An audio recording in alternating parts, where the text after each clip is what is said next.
Hello, guys. Can you hear me well now? Yes, sir, yes. Okay, so all right. So I think right now many students are on board together, so we can start right away. Today we're gonna have a very special lecture on not a special but ordinary lecture, right? On the dumping. Uh, I have to rush with the trade remedy because I think if I am skipping the trade remedy session, I think in case that we might be late next time, or we might be absent, or we might be on the holiday mode next week or something. I'm not quite sure, but in case that we have, I'm afraid that we cannot have any time to finish any parts of the trade remedy because,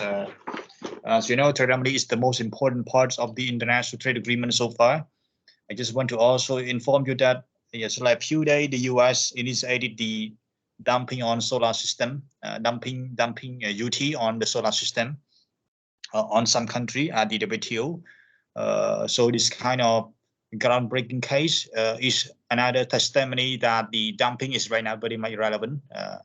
Especially it happened between developed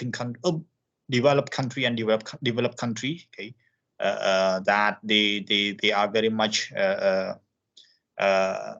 very good at producing, so they can actually sell at a very low cost, the cost that is very low compared to the normal volume that they sell at home. So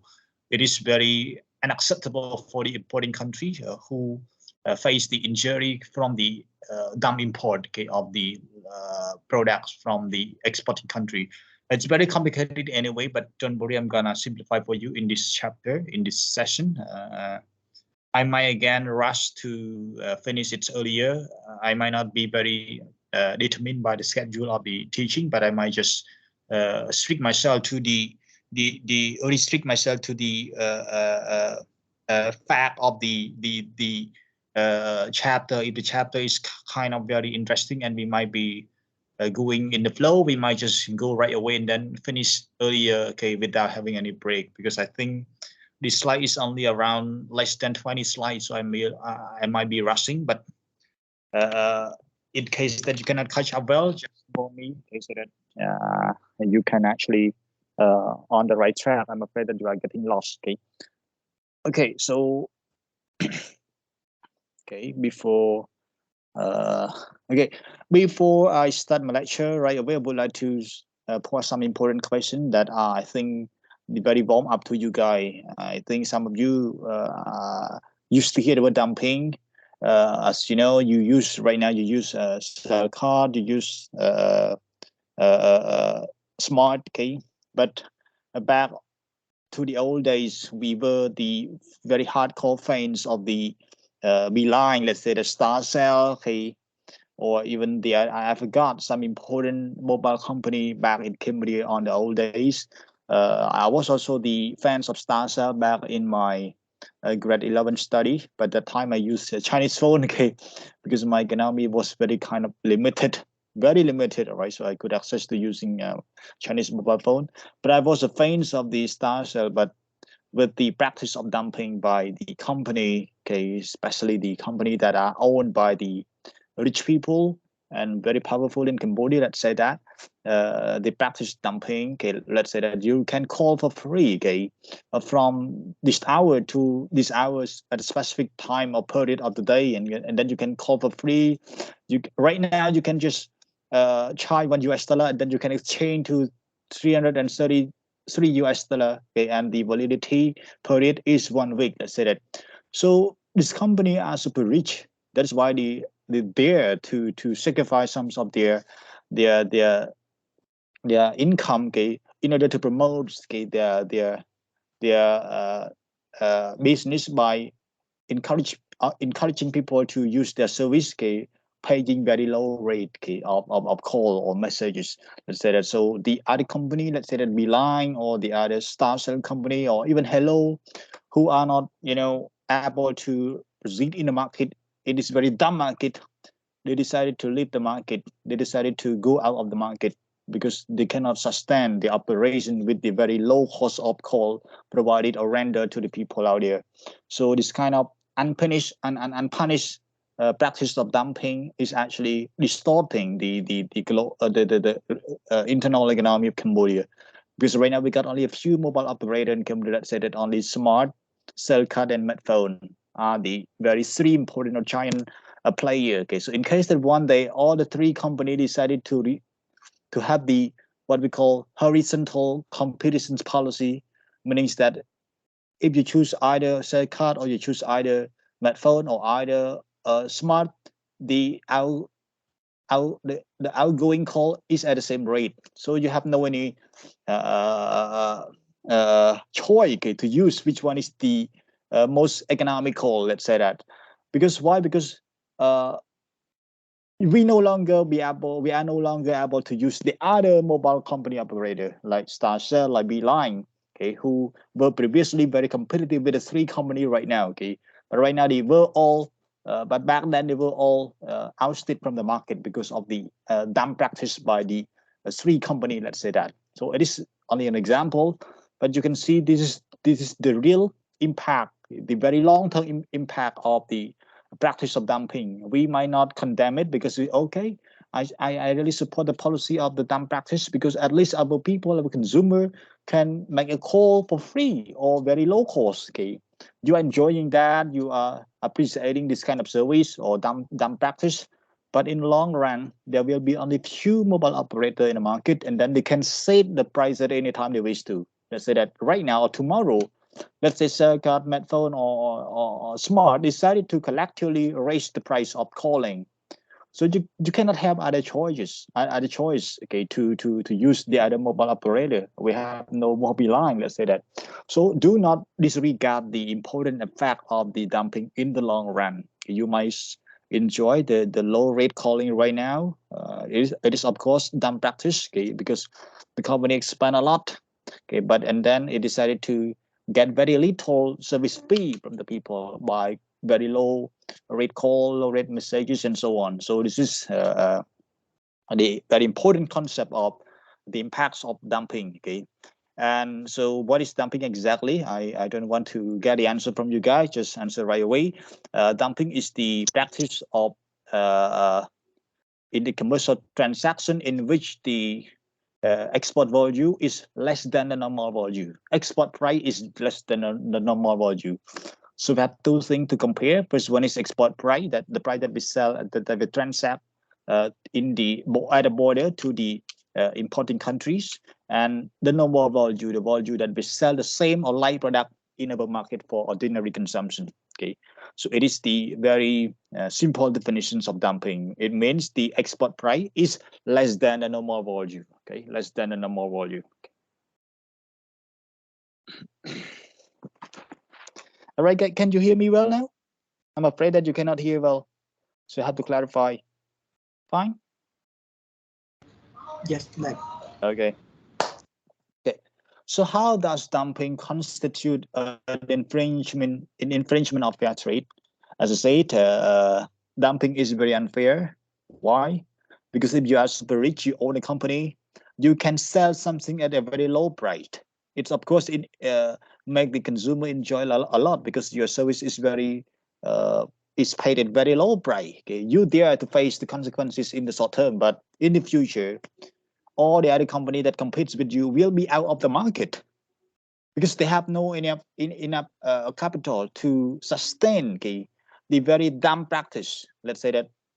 sell something at very low price, even though you produce it at a higher cost. Let's say that. So of course, the dumping constitute the infringement or the violations of fair trade policy because you finally remove all the other competing company out of the market. Okay? Out of the market. Let's say that I am the very uh, I'm the soup using company, let's say that, and I just start my operation for the perfume one, and then yeah, I'm right now enjoying the profits that I got from selling my shoe because my shoe is very brand new and it's very popular among Cambodian teenager. Let's say that everybody wish to use my shoe, okay, because my shoe is kind of very stylish or brand new to make it simple, okay, and then some other company that use the same or like shoe, okay, but they are owned. Those company are owned by the very rich tycoon, rich millionaire in Cambodia. Let's say that Oknya this, Oknya that. So they decided to lower down, okay, their price of shoe, the shoe that are very much similar to my shoe, the same or similar quality, similar appearance, okay. They say that our authority is very less competent,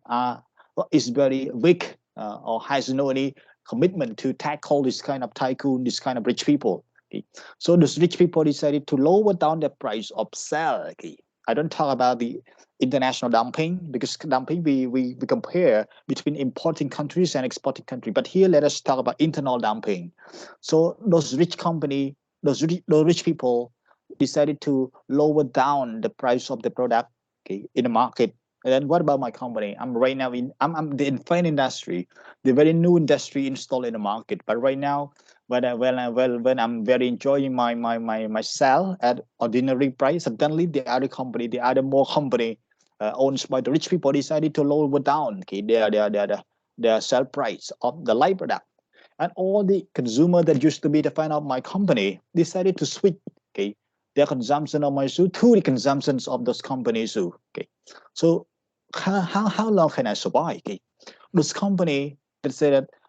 the cost of their shoe production is higher than the price that they sell in the market. They dare to face consequences in a few months, okay, or 6 months or something. But when I no longer stay in the market, let's say that I cannot compete with them, have no more money to, because I cannot sell anymore. People right now no longer use my shoe. They decided to switch to that company shoes, and then I will be out of the market shortly. And then few in the future, those rich company will be the monopoly company in Cambodia. So if they want to raise the price of the shoe, they can just do it right away, and then the consumer have no any choice. Okay, so it impact the consumer welfare in the future when those monopoly company decided to raise the price collectively. You got my point, guys? So this is, of course, the infringements of the fair trade. Okay, not only the fairness between seller, but the consumer will also face unfair benefit in the long run, in the future, when the dumb company decided to raise the price anytime they want to, when they no longer need to compete with the other company in the market because those companies are already expelled from the market. Okay, are you with me, guys? You got a point? You got a point now? Hmm? Yes, teacher, got it. All right, so go slowly, bit by bit. Don't worry, I'm gonna explain you along the way. Okay, so what are the trade remedy to this unfair trade? So remedy, we refer to the resolution, the measure, the countermeasure. So there are, of course, many trade remedy, and under the WTO law, we got the anti-dumping duty, in which the injured country, okay, whose company are impacted by the dump import, can actually unilaterally impose the anti-dumping duty by basing on their dumping margin. I'm gonna tell you how we calculate dumping margin anyway. Okay, so these are the important. Don't worry, I'm gonna tell you the answer in the next slide. Are there any? Are there enough regulation on anti-dumping? We have a lot of law so far, and in Cambodia we also got internal dumping law. For example, the law that govern the dumping practice committed in Cambodia, right? But on the international plan, the WTO also has the provision or law or regulation on dumping, especially Article 6 of GATT 1947, and also the new agreement 1995 that interpret the Article 6 of GATT 1997. So we got a series of law under the WTO that provide the ground, that provide the regulatory measure to impose on the dump practice of the member of WTO. So you're gonna see with me in the next slide. Okay. So does Cambodia already have any regulation concerning dumping? Indeed, we have already. I forgot exactly year that we launched this law, but right now we got so many supporting regulation and also the some degree to coordinate the implementations of the suppression of dumping practice in Cambodia, right? And the authority that the govern this practice is the Ministry of Commerce of Cambodia, and also the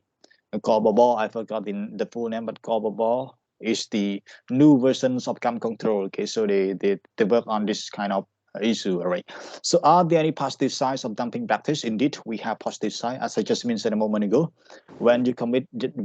dumping, you lower down the export price or the sell price compared to the production cost. You will cost yourself a lot, but the one that will benefit the most from this dump taxes of you is the consumer, because in the short run, consumer can actually enjoy, okay, buying your product at a very affordable price or very low price, okay.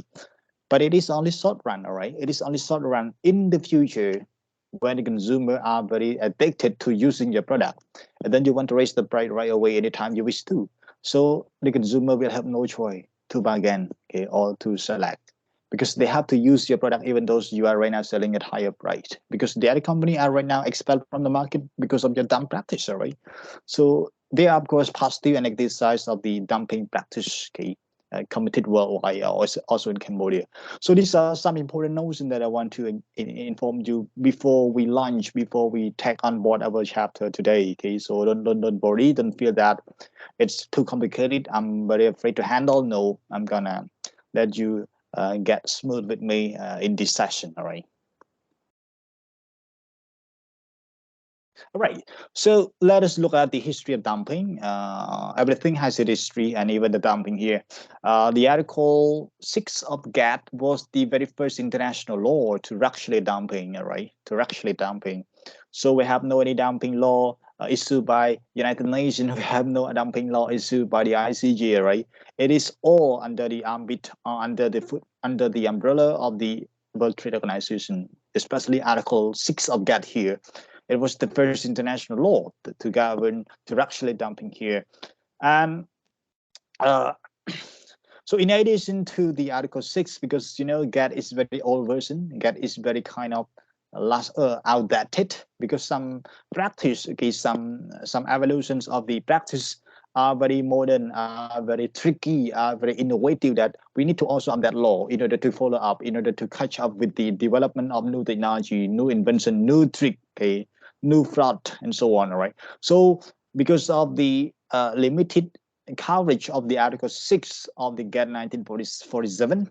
the WTO member decided to create a new law, okay, that was in addition to the Article 6 of GATT, and it was called the WTO Agreement, okay, on implementations of Article 6, or we call it Anti-Dumping Agreement, ADA. Okay. It was established in 1995 in order to interpret further or more critically the Article 6 of GATT 1947. But that is not the end of the story. We have more development of the law or regulation concerning this, okay, from 1947 to 1995. For example, in 1997, we got only one article that governed the regulatory dumping. It was Article 6 of GATT. However, in 1967, they decided to upgrade to what we call anti-dumping code in order to be able to catch up with the new case of dumping. It's very more complicated, let's say that. So they decided to upgrade from Article 6 of GATT to the anti-dumping code. And then they decided to further upgrade into anti-dumping code, but in the new year version 1979. And then finally, we got the very legally binding product, which is the anti-dumping agreement in 1995, or we call the WTO agreement on implementations of Article 6 of GATT. Okay. So to make it simple, there are two important versions of the law and regulation governing the dumping. The first one is Article 6 of GATT 1947, and the last one, the latest version, was the ADA, or the WTO agreement on implementations of Article 6. It was the new versions of the Article 6 indeed, right? So these are the two important law or legal instrument that govern the dumping, right? And mostly it is applied by developed country, again, developing country, okay? Because as I said, mostly only the rich people can apply dumping, because they dare to sacrifice, okay, their cause by selling the product they use, okay, by selling it at a very low price, and then they cannot compensate to the value that they spend, okay, on using it. But in the future, they can monopolize the market, all right, monopolize the market. Okay. And as of now, they are conflicting with you concerning the wage languages of Article 6 of GATT, and also many article of the ADA 1995. Okay, so let's go with me. What are those important wage language that provide a loophole for the lawyer to interpret to benefits? Okay, their side, okay, their side. Okay, concept of dumping and the WTO law. Okay, so let us see the definition right here. It's very clear. It's very obvious right here. A dumping is a situation of international price discrimination involving the price and the cost of a product in the exporting country in relation to the price in the importing country, but for the like product, the same or like product. I don't need to explain once again what does it mean by the like product here, because we already examined in the previous semester, especially Article 1, and we only refer to the comparisons of the like product. And what do you mean by like product? Same smell, same quality, same appearance, or whatsoever. Yeah, that you can recall by yourself. Okay. Yeah, so the first sentence here is the very ordinary interpretations of the concept of dumping. However, we got the very specific code, specific article that provide the very legally binding definitions of the word dumping here, especially Article 6 of GET, as I mentioned a moment ago, and also Article 2.1, para 1 of the anti-dumping agreement. So ADA, okay, sorry, not ADD, ADA, okay. So what is dumping defined under these articles? So dumping is the introductions of a product, okay, is the introductions of a product into the commerce of another country, okay, at less than a normal value,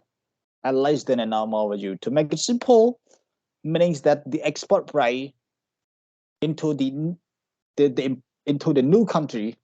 is lower than or is less than the normal value of the product we sell at home. Okay, country A sell $50 for a pair of shoes in Cambodia, but when the Cambodian country A decided to sell the same product in Thai market, it decided to sell at only $30. Okay, so it's very nonsense that you sell very high in Cambodia but sell very low price in Thailand, the importing country of the product. Why? Because you want to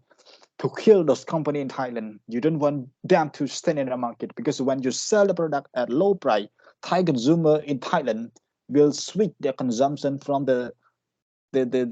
shoe produced by Thai company to the shoe produced by you imported into Thailand at a down price. So here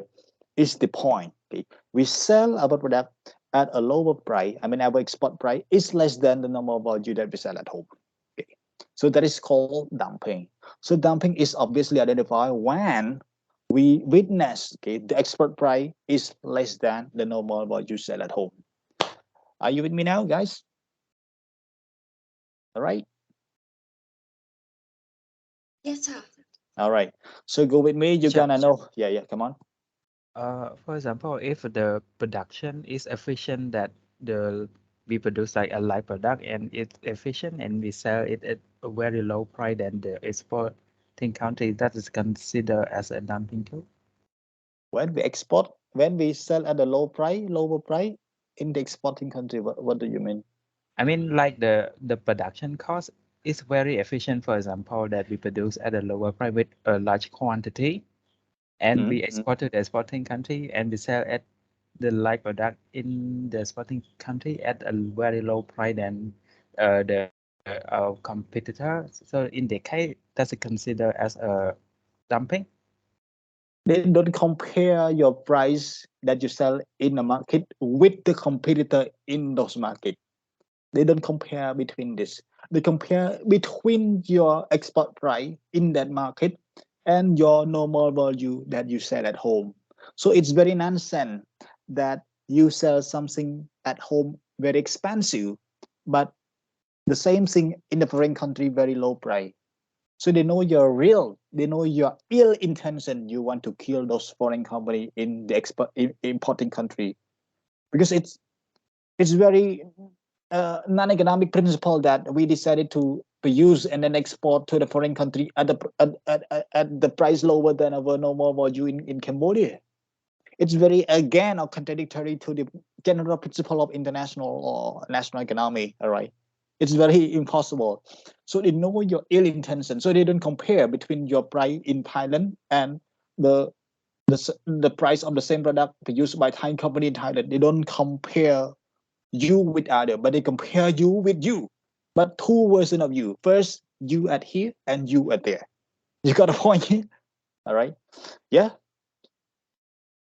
I know that the production might be very efficient, that you can produce at low cost, but when you sell, you cannot sell at the cost that is lower than your efficient cost here. It must be higher, at least $2 profit margin. Let's say that you produce here at $4 and then you sell at $6. That is fine. Okay, that is fine. Or equal amount. Let's say that you produce at $4 and then the uh, you sell at $4. That is fine. That is not dumping. But if you sell at a very low price, not very low price, but the price that is less than the normal value that you sold at home, it's obviously identified as the dump practice. Again, we cannot compare with our competitor, but compare between our two versions here and there. All right, you got a point here, so it might be confused, right? Yeah, teacher. All right, thank you so much. Again, guys, we do not prohibit. I mean, the WTO law does not prohibit dumping.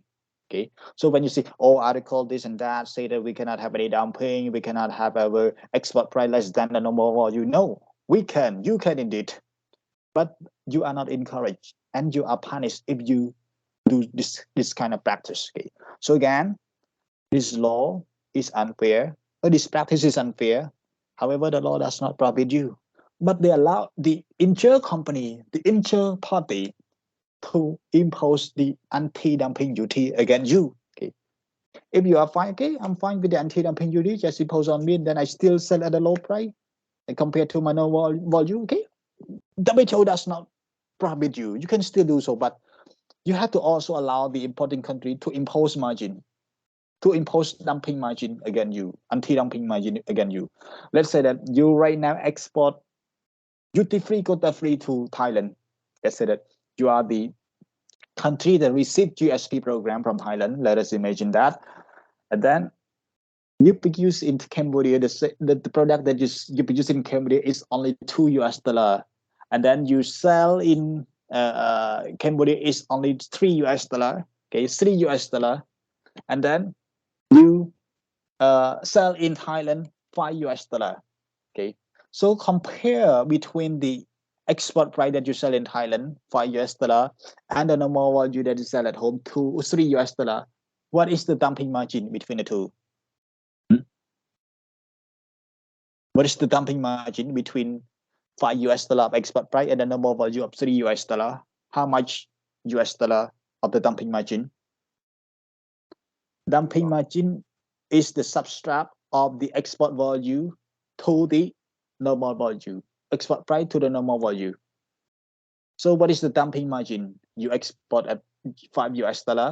export price, and then you sell at home only $3. So how much is the dumping margin? Very easy, come on. Very easy. $2. $2, come on, yeah. So you will allow the importing country to impose. Previously, you don't face any tariff, all right, because you enjoy GSP, you difficult free. But right now you commit dumping, and the authority of Thailand identified that you already commit dumping, so they decided to use this law, this article, and then you are not prohibited to continue your dumping, but you must allow importing country, I mean Thailand, to impose $2 import duty, or we call anti-dumping duty. It is not import duty because import duty is zero. But when you are found committing dumping, they will add $2 of the dumping duty into the import duty to compensate the loss. But where did they get the $2 from? From the calculation of your dumping margin. You use your export price to subtract with the normal value. 5 minus 3. So we got 2. You got a point here? All right. Again, WTO law does not prohibit you, but they allow the other party to impose countermeasure against you. Okay. We don't prohibit you. You have the right to practice dumping, but we reserve the right to allow the other party to also impose countermeasure against you. Okay. Gotcha. Okay. Article 6 of GATT, the member state of the WTO recognize that dumping is to be condemned. Okay, is to be condemned. Okay. If it causes or threatens material injury to an established industry in the territory of a member, or materially retard the establishments of the domestic industry. អញ្ចឹង in ខ្មែរគឺប្រទេសសមាជិករបស់អង្គការ WTO ទទួលស្គាល់ថាការលក់បង្ខូចថ្លៃភាសាខ្មែរគឺការលក់បង្ខូចថ្លៃគឺត្រូវតែរងការព្រមានត្រូវតែរងការទៅ condemn ហ្នឹងបើនិយាយទៅវាមិនត្រឹមតែការព្រមានវាត្រូវតែជាការឆ្លើយតបដោយវិធីណាមួយឯងបើសិនជាសកម្មភាពលក់បង្ខូចថ្លៃនោះគឺបង្កឬគេគម្រាមកំហែងដល់ការខូចខាតជាសនកម្មជាសម្ភារៈណាមួយឧទាហរណ៍ការខូចខាតជាសម្ភារៈហ្នឹងគឺមិនមែនតាក់ទងផ្លូវចិត្តទេគឺខាងក្រៅការខូចតម្លៃខូចទីផ្សារលក់អត់ចេញហ្នឹងគឺការខូចខាតជាសម្ភារៈហើយគេដល់ក្រុមហ៊ុនដែលឬក៏ឧស្សាហកម្មដែលបានបង្កើតហើយនៅក្នុងប្រទេសមួយទៀតគេនៅក្នុងប្រទេសមួយទៀតឬក៏អាចនឹងធ្វើឲ្យការបង្កើតក្រុមហ៊ុននោះខ្លះមិនបង្កើតទេប៉ុន្តែគាត់ថា dumping របស់យើងទៅវាធ្វើឲ្យក្រុមហ៊ុនដែលគេក្រុមនោះបង្កើតនេះគឺអត់អាចបង្កើតបានឬក៏បង្កើតក្នុងដំណើរការយឺតដោយសារតែគេមិនអាចប្រឈមមុខនឹងដាំ product ដែលយើង export ទៅប្រទេសគេហ្នឹងអាហ្នឹងគឺជា article 6 of GATT អញ្ចឹងយើងត្រូវមើលពាក្យមួយទៅតើ condemn អាម៉េច it cause អាម៉េច threaten ហ្នឹងវាអាម៉េចតើពេលណាដែលយើងហៅថា threaten វាមានត្រា52នៃ United Nations Charter តាក់ទងទៅនឹង self defense អញ្ចឹងតើយើងក្នុងកម្រិតណាយើងហៅថា self defense វាត្រូវមានធាតុប្រមាណធាតុ3ធាតុ4 necessity ភាពចាំបាច់ proportionality ភាពសមាមាត្រតែគេបាញ់ជាពីមត្រូវបាញ់ជាពីមទៅគេវិញអាហ្នឹង self defense មិនមែនគេបាញ់ជាពីមបាញ់រត់ក្រោះទៅគេវិញទេអញ្ចឹងវាមានហើយនឹង legality ភាពស្របច្បាប់មានចែងអត់គេអញ្ចឹងត្រូវមានធាតុ3ធាតុ4ត្រឹមត្រូវតាមមាត្រា52នៃ self defense provision of United Nations Charter ទើបគេអាចកំណត់បានថាវានឹង threaten គេវានឹងជា self defense ដោយសារតែគេនឹង threaten ក្នុងការបង្កើតក្នុងការវាយទៅលើប្រទេសណាមួយប៉ុន្តែអា threaten នេះដើម្បីទៅវាស្រៀងគ្នាគាត់ថាតើយើងកំណត់ថាអា import អា dump import ដែលប្រទេសគេនាំចូលមកយើងនេះតើវានឹង threaten វានឹងគំរាមកំហែង injury បែបណា injury គឺគេហៅថាជា material ទៀតមិនមែនជាការខូចខាតផ្លូវចិត្តគេនាំចូល dump import មកប៉ះពាល់ដល់ស្ទះអារម្មណ៍យើងខូចចិត្ត no that is not the case material injury អញ្ចឹងមិនថាបើគេដាក់ injury ផ្ទះសនកម្មវាមាន2វាមាន physical ហើយនិង mental ក្នុងច្បាប់គេមនុស្សក៏មាន2 legal ហើយនិង natural person អញ្ចឹងផ្ទះសនកម្ម injury ហ្នឹងក៏មាន2ដែរ material ឬក៏ជា internal គេឬក៏ mental គេ actorus ឬក៏ manria ភាសា Latin actorus ហ្នឹងគឺជាសកម្មភាព ជាសកម្មភាព manria ហ្នឹងគឺជាសតិអារម្មណ៍ដែលប៉ះពាល់ហ្នឹងសុទ្ធតែយើងត្រូវវិភាគគេ to an established company គេឬក៏ materially retard the establishments of the domestic company industry for example អញ្ចឹងពាក្យទាំងអស់ហ្នឹងសិតតែត្រូវមើលកនខ្ញុំមិនដឹងថាយើងចូលចិត្តប៉ុន្តែខ្ញុំចូលចិត្តមើលអញ្ចឹងហើយវិភាគហើយយើងអាចមានភាពស៊ីជម្រៅក្នុងច្បាប់ហើយបកស្រាយមួយគេគឺមានលទ្ធភាពក្នុងការឈ្នះច្រើនបើយើងមើលទៅច្បាប់ច្បល់អត់បកស្រាយច្បិចយកចំណុចដែលនេះតែជានេះដែរហើយ slide ពួកយើងដែលខ្ញុំបរៀនកាលពីសប្តាហ៍មុនតាក់ទងទៅនឹង Ukraine war ហ្នឹងគឺពួកយើងនឹងឲ្យបានមុនគេហើយខ្ញុំបានបរៀនបានអីដល់កន្លែងសួរខ្ញុំច្រើនអ្នកបច្ចេកទេសហ្នឹងខ្ញុំបានធ្វើ lecture រួចហើយគឺជា eye opening មួយសម្រាប់នេះព្រឹកមិញខ្ញុំធ្វើបទបង្ហាញមួយជូនលោកជំទាវចំនិមលលោកជំទាវរលេខាធិការរលេខាធិការតាក់ទងទៅនឹងស្ថានភាពយូក្រែននេះហ្នឹងហើយក្រុមទស្សនៈរបស់នឹងមួយដែរអញ្ចឹងយើងមើលឲ្យឃើញពីទស្សនវិជ្ជាតូចនៃមេត្រាទាំងអស់ហ្នឹងដើម្បីឲ្យជា power មួយរបស់យើងក្នុងនាមជាអ្នកសិក្សាពីច្បាប់ខ្ញុំមិនចេះច្រើនទេប៉ុន្តែគាត់ថាព្យាយាមមើលកង់អញ្ចឹងដើម្បីវាជា power មួយរបស់យើងក្នុងការចរចាជាមួយគេដែលគេប្រហែលរឿងតូចតាចOkay. As I said a moment ago, the response measure or the countermeasure to any dumping is called anti-dumping duty. Just like I said, the example of $5 of export price subtract with the normal value of $3. So we got $2 remain. It is called the dumping duty, the dumping margin. So we use this dumping margin to include in the anti-dumping duty, or we can also tarify it, okay, make it into tariff of import, okay, in order to compensate what we lost from the injury dumping, okay, the dumping, the injury that we got from the dumping by the other member, okay. However, before such measure is allowed by any member of importing countries, okay, investigation must be conducted first to ensure that there are three important elements existing. What are they? First, okay, before you can impose any anti-dumping duty, you must investigate that there is indeed a dumping, right? So you cannot, oh, I assume that we got it. I see you dumping here because your price that you sold at the market in my market here is lower than your normal value sold in your country. So I assume that you are right now committing dumping. Of course, you can assume, but it must be going through the objective evidence and objective examination, okay, from your authority, okay. So you must prove that the dumping exists. So how do we know that dumping exists? Export price is less than the normal value, right? Export price is less than the normal value. So keep it simple. So normal value is the value that you sell at home. Export price is the price that you sell in the foreign countries, into the foreign country. Second, okay. Of course, right now dumping exists. I witness it. I can prove you right now dumping exists. But is there any injury, domestic injury in your country of import that suffer from this dumping? Okay. If there is dumping, but there is no any industry in your country suffer any injury or material injury, or did not face any threat of suffer from this dump practice, you cannot impose any anti-dumping duty, right? Because you only certify one element. You only prove that dumping exists, but you don't have any evidence that there are company in your country that face injury, okay, that suffer from the dump practice by the other country into the country, right?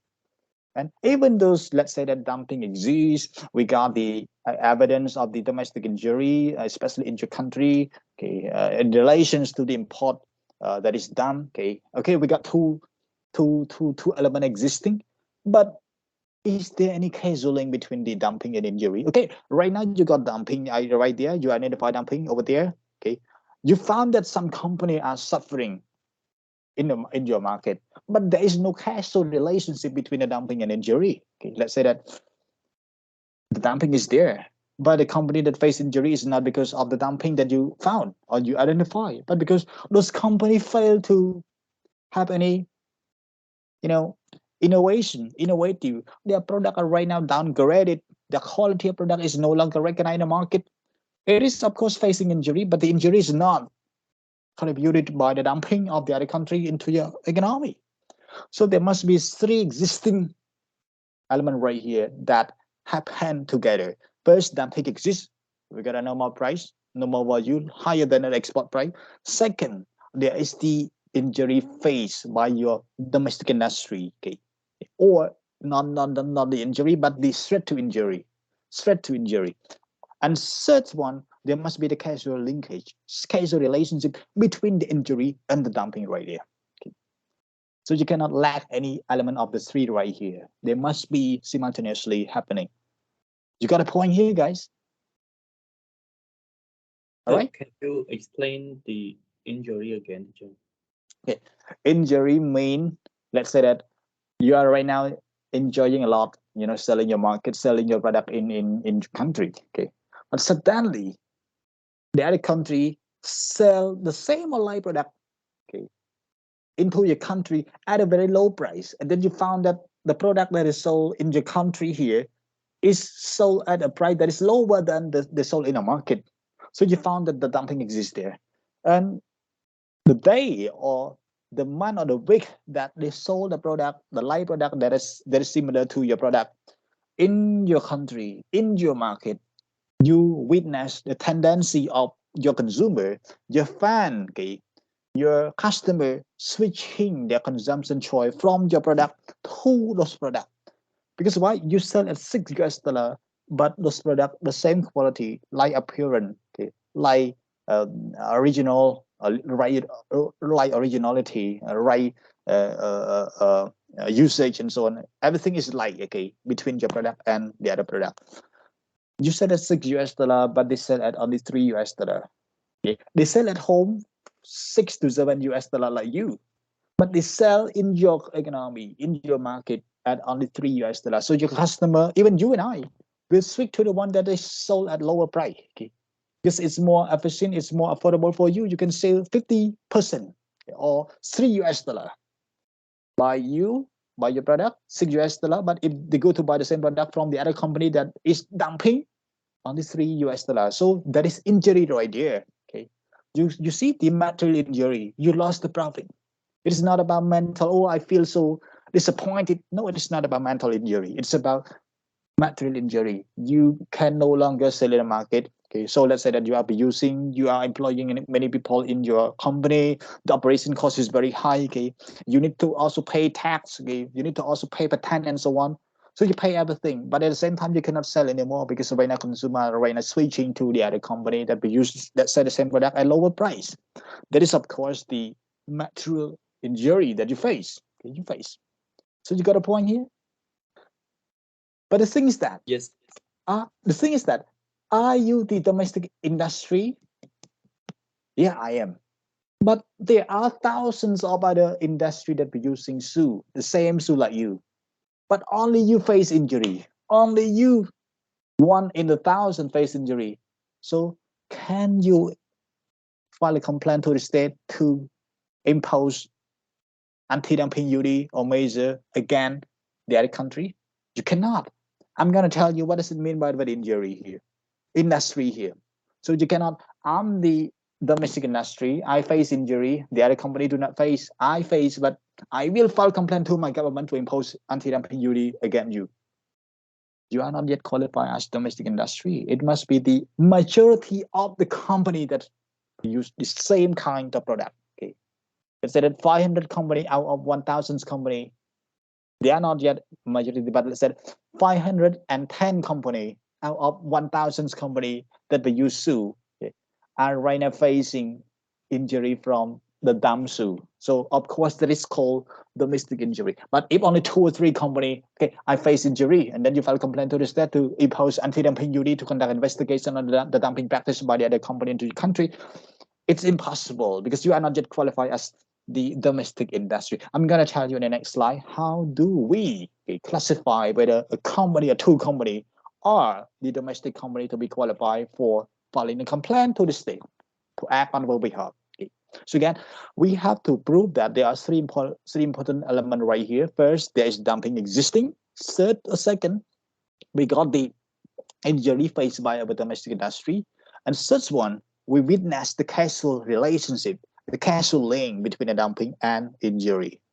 The 3 elements are very complicated as they involve the model of calculation. Even I myself, I found it's very complicated when it came to calculation. I got a slide on the way to calculate, but I decided to remove. You can just go to read by yourself because I don't want to bring headache right here. It's very complicated in nature, and I'm not the mathematic people, so I'm sorry that I have to skip it because it's very hard to use the data, the model with the calculation.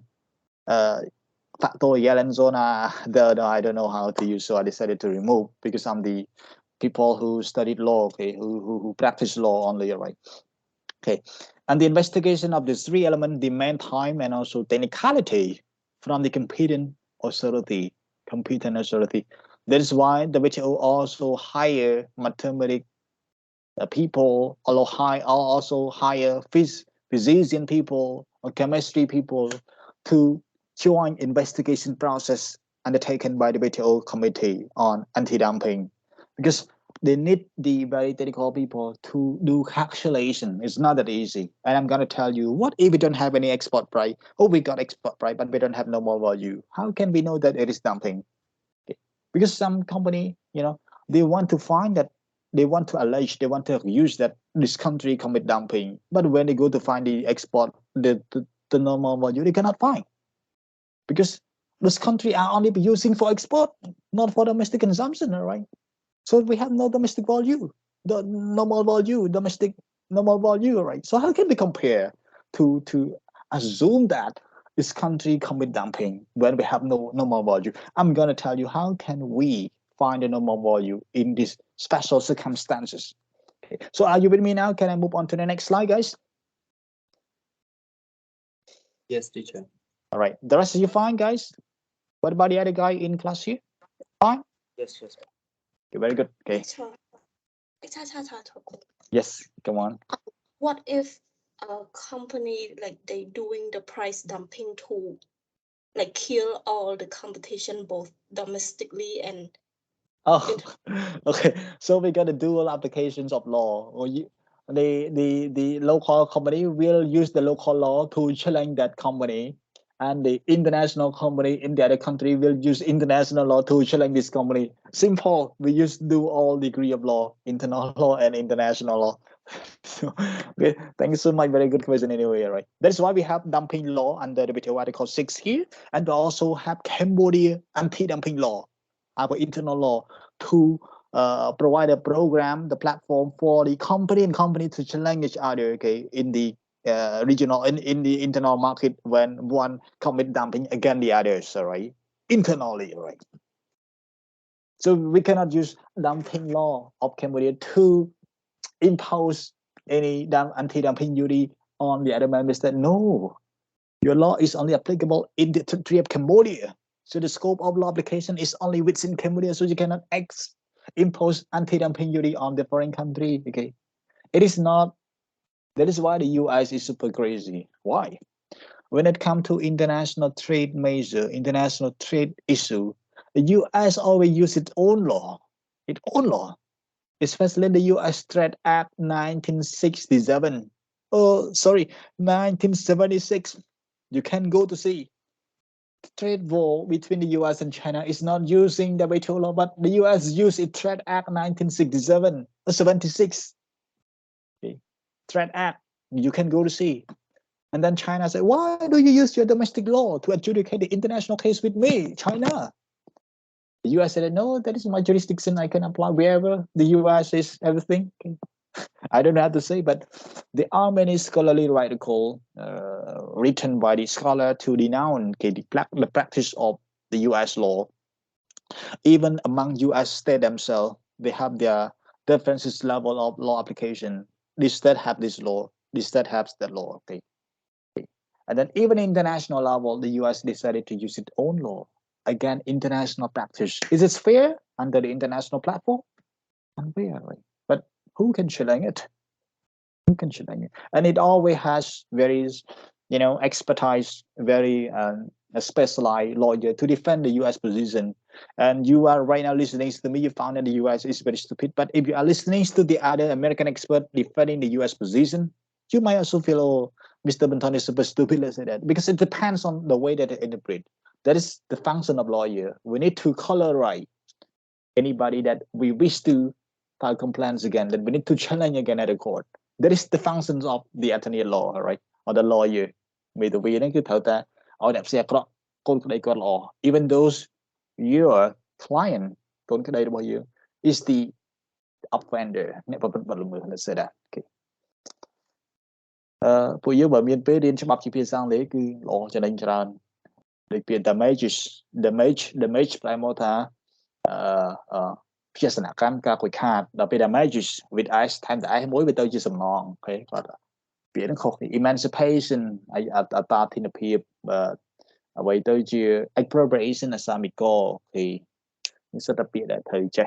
អ្នកច្បាប់ចង់ដើរឲ្យបានឆ្ងាយលើឆានតជាតិពុពេញទៅដោយ confidence ក្នុងការនិយាយក្នុងការចោទឆៃប្រើ English legal term ឲ្យបានច្រើនជាពិសេសគឺភាសាឡាតាំងវាមាន pro rata interior just caution ដែលយើងធ្លាប់រៀនកន្លងទៅប្រាក់ណា surrender ហ្នឹងសិតតែពាក្យដែលត្រូវនៅក្នុងក្របខ័ណ្ឌទាំងអស់ទៅសូម្បីតែនៅក្នុង WTO ក៏មានប្រើប្រាស់គោលការណ៍ប្រាក់ណា surrender ណា I mean the law must be respected. Okay, so here the three elements. Okay, there's dumping, there's domestic injury, domestic industry facing injury or straight up, and there's the causal relationship, causal link between the dumping and the injury. So how can we examine the element right here? I'm gonna explain for you one by one. Let's go with me right now. Okay. Determinations of dumping. Okay. How do we determine that dumping exists? As I said a moment ago, it's very easy, right? We just look at the normal value and export price. If the export price is lower than the normal value, that is the case that dumping exists. But what if we don't have normal value? Let's say that. Okay. All right. So okay, so Article 6 para 1 of GATT 1994, 1947, they are the same. And Article 2 para 1 of anti-dumping duty, anti-dumping agreement. Dumping exists if the export price is less than a normal value. So what is normal value? You're gonna see right here. Normal value is the price of the live product in the home market, all right? So the price of the live product in the home market of the exporter of user. If I am the company that export product to Thailand, normal value is the value that I sell in Cambodia. I sell in my country, in the market of me, of my country, okay? And there are 4 conditions for determining normal value. How can we know that this value is the normal value in our internal market here? First, the sale must be in the ordinary course of trade. What do you mean? Anybody here can explain to me what does it mean by the word? Yeah, we know the normal value is the value that we sell at home, but they say that the sale must be in the ordinary course of trade. So what do you mean by that? Anybody can guess? Every word here is technical. It's very hard to understand, so I'm gonna tell you. Okay, you can say that this value is the normal value because it is sold at home,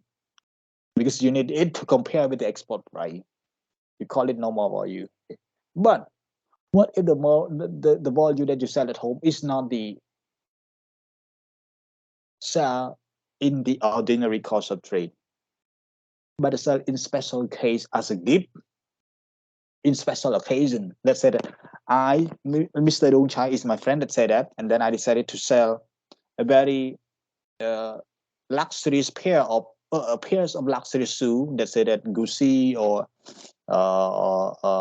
I'm not the fans of brand, but let's say Gucci. Okay, I use Gucci shoe in Cambodia. I export to Thailand, but right now I decided to sell for Mr. Dong Chai at a very low price. Okay. Let's say that the Gucci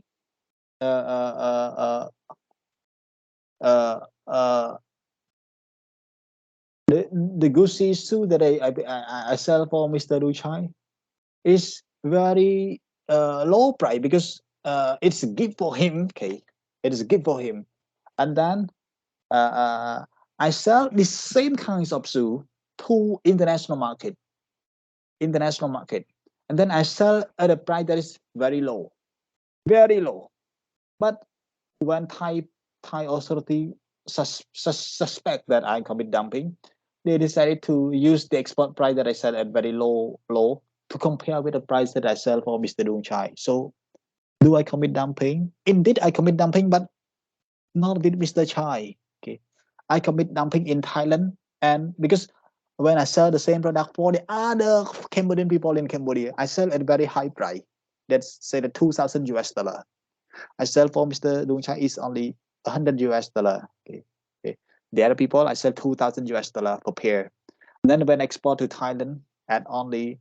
$1,000. Okay. So $100 for Mr. Dong Chai,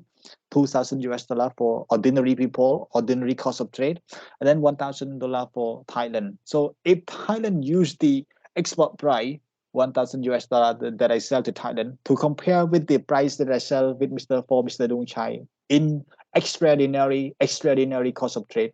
do I commit dumping? แล้วខ្ញុំលក់ឲ្យ Dong Chai គឺតែ100ឡើងក្នុងមួយគូទេអ្នកកន្លែងផ្សេងខ្ញុំលក់ក្នុងស្រុកខ្មែរខ្ញុំលក់$2,000តែខ្ញុំលក់ទៅឲ្យថៃ$1,000ប៉ុន្តែថៃនៅតែជឿថាខ្ញុំ commit dumping ស្រាប់ដល់ពេលថៃយក volume មក compare export price ដែលខ្ញុំលក់ឲ្យថៃ$1,000ក្នុងមួយគូយកមក compare តើគួរមក compare ជាមួយពេលណាជាមួយ price ឥឡូវ price normal value ដែលខ្ញុំលក់វាមាន2តំណែងតែមួយប៉ុន្តែវាមាន2ទី1នេះគឺឲ្យ Mr. Dong Chai តែ$100ហើយទី2នេះឲ្យសាធារណជនទូទៅគឺមក pair $2,000អញ្ចឹងតើថៃគួរយក normal value មួយណារបស់ខ្ញុំតាមអន្តន័យនៃមាត្រា2ប៉ារ៉ាវ៉ននេះ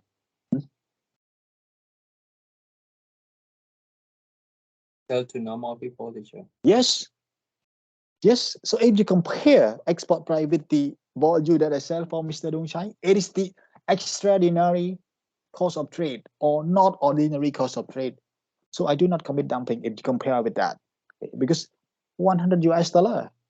it's very far lower than export price, okay? But dumping exists only when export price is lower than normal value. But here the normal value is $100. Is assume that we use the price that I sell for Mr. Dongchai. Okay, so it's very impossible that dumping exists. But in fact, I commit dumping